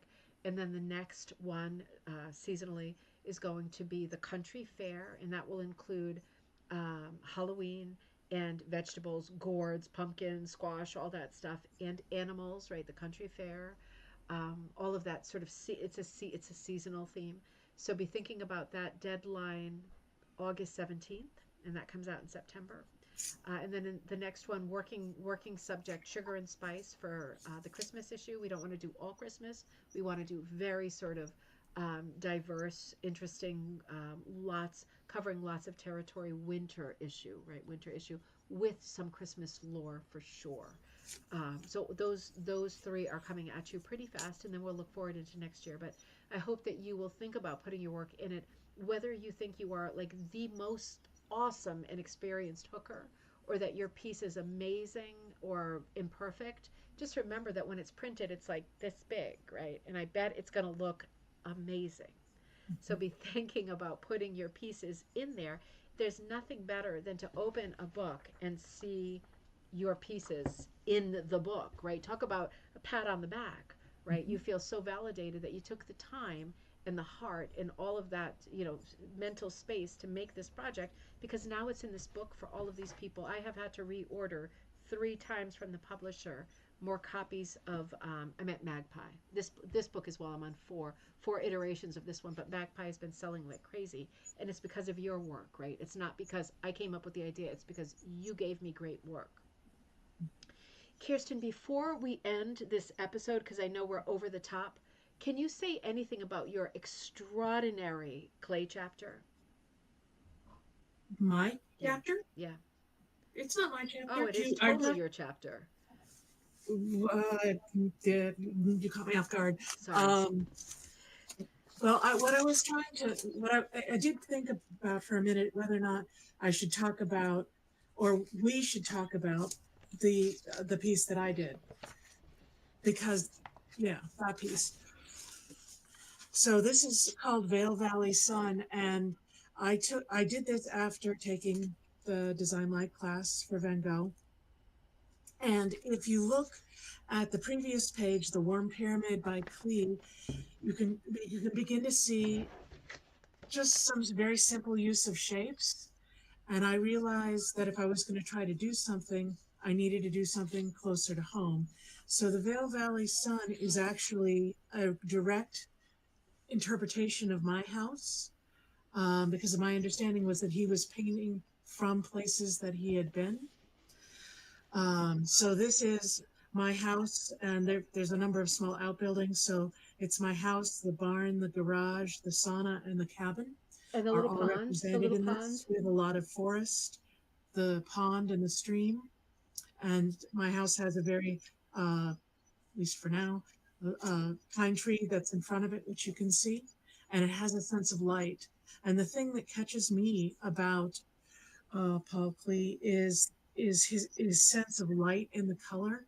Like the light makes the mood. And when I moved here, I felt very strongly that there was a sort of golden green glow, and I wanted to capture that. So Deana helped me make that happen, because I figured out the colors I wanted on the computer. I sent them to her, and she sent them back.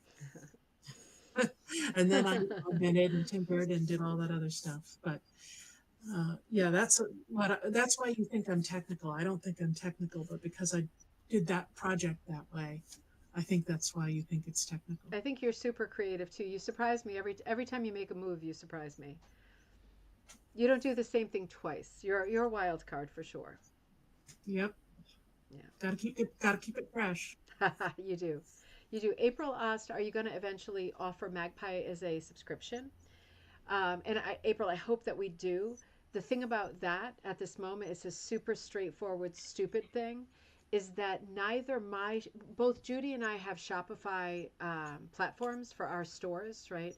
So Shopify does not offer that. Like they can't do that for us.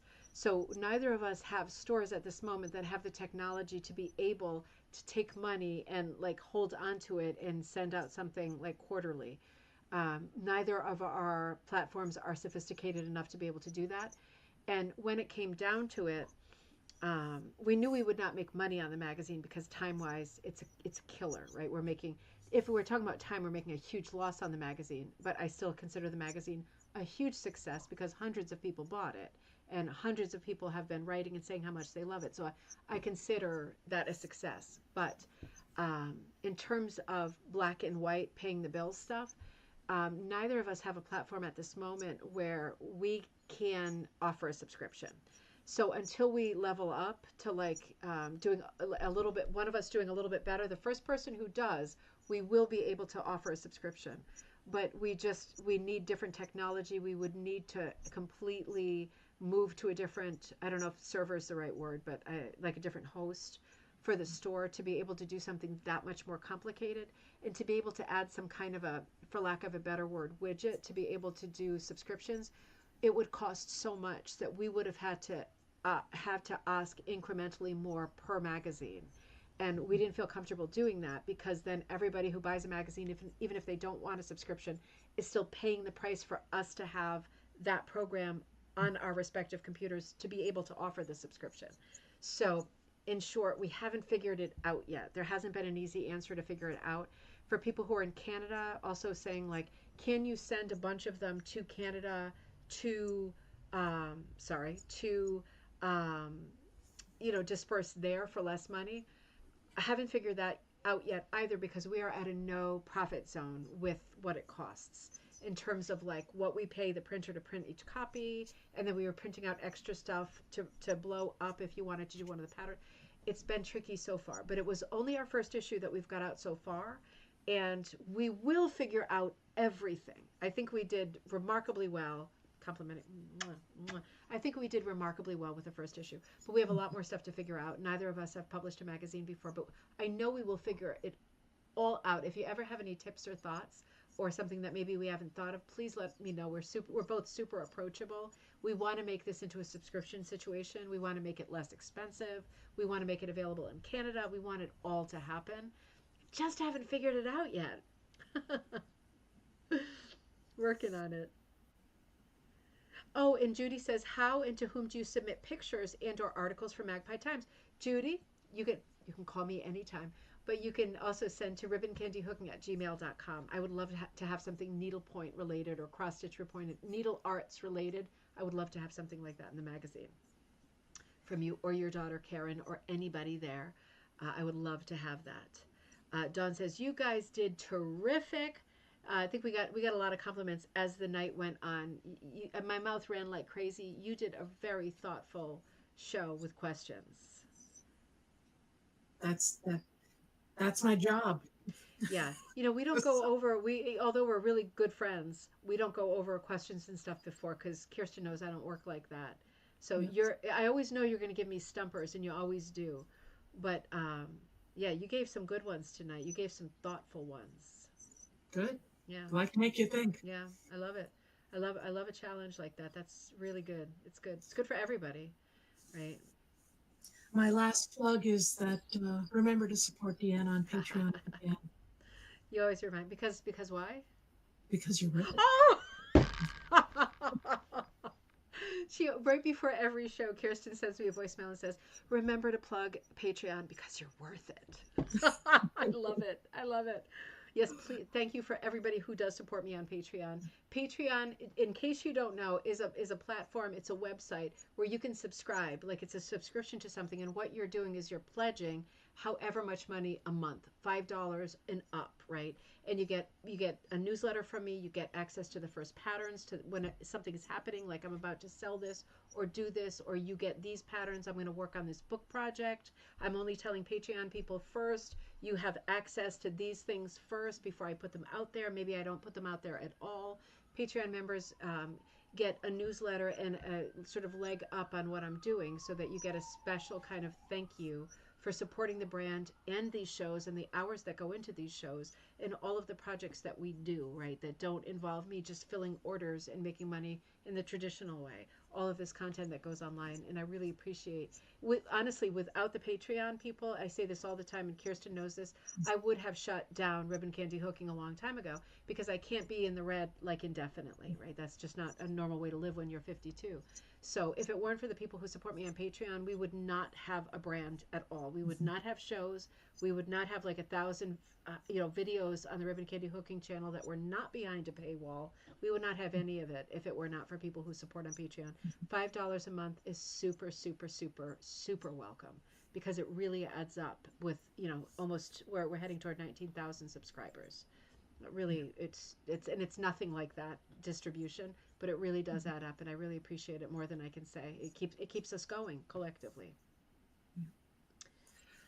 Thank you. Thank you.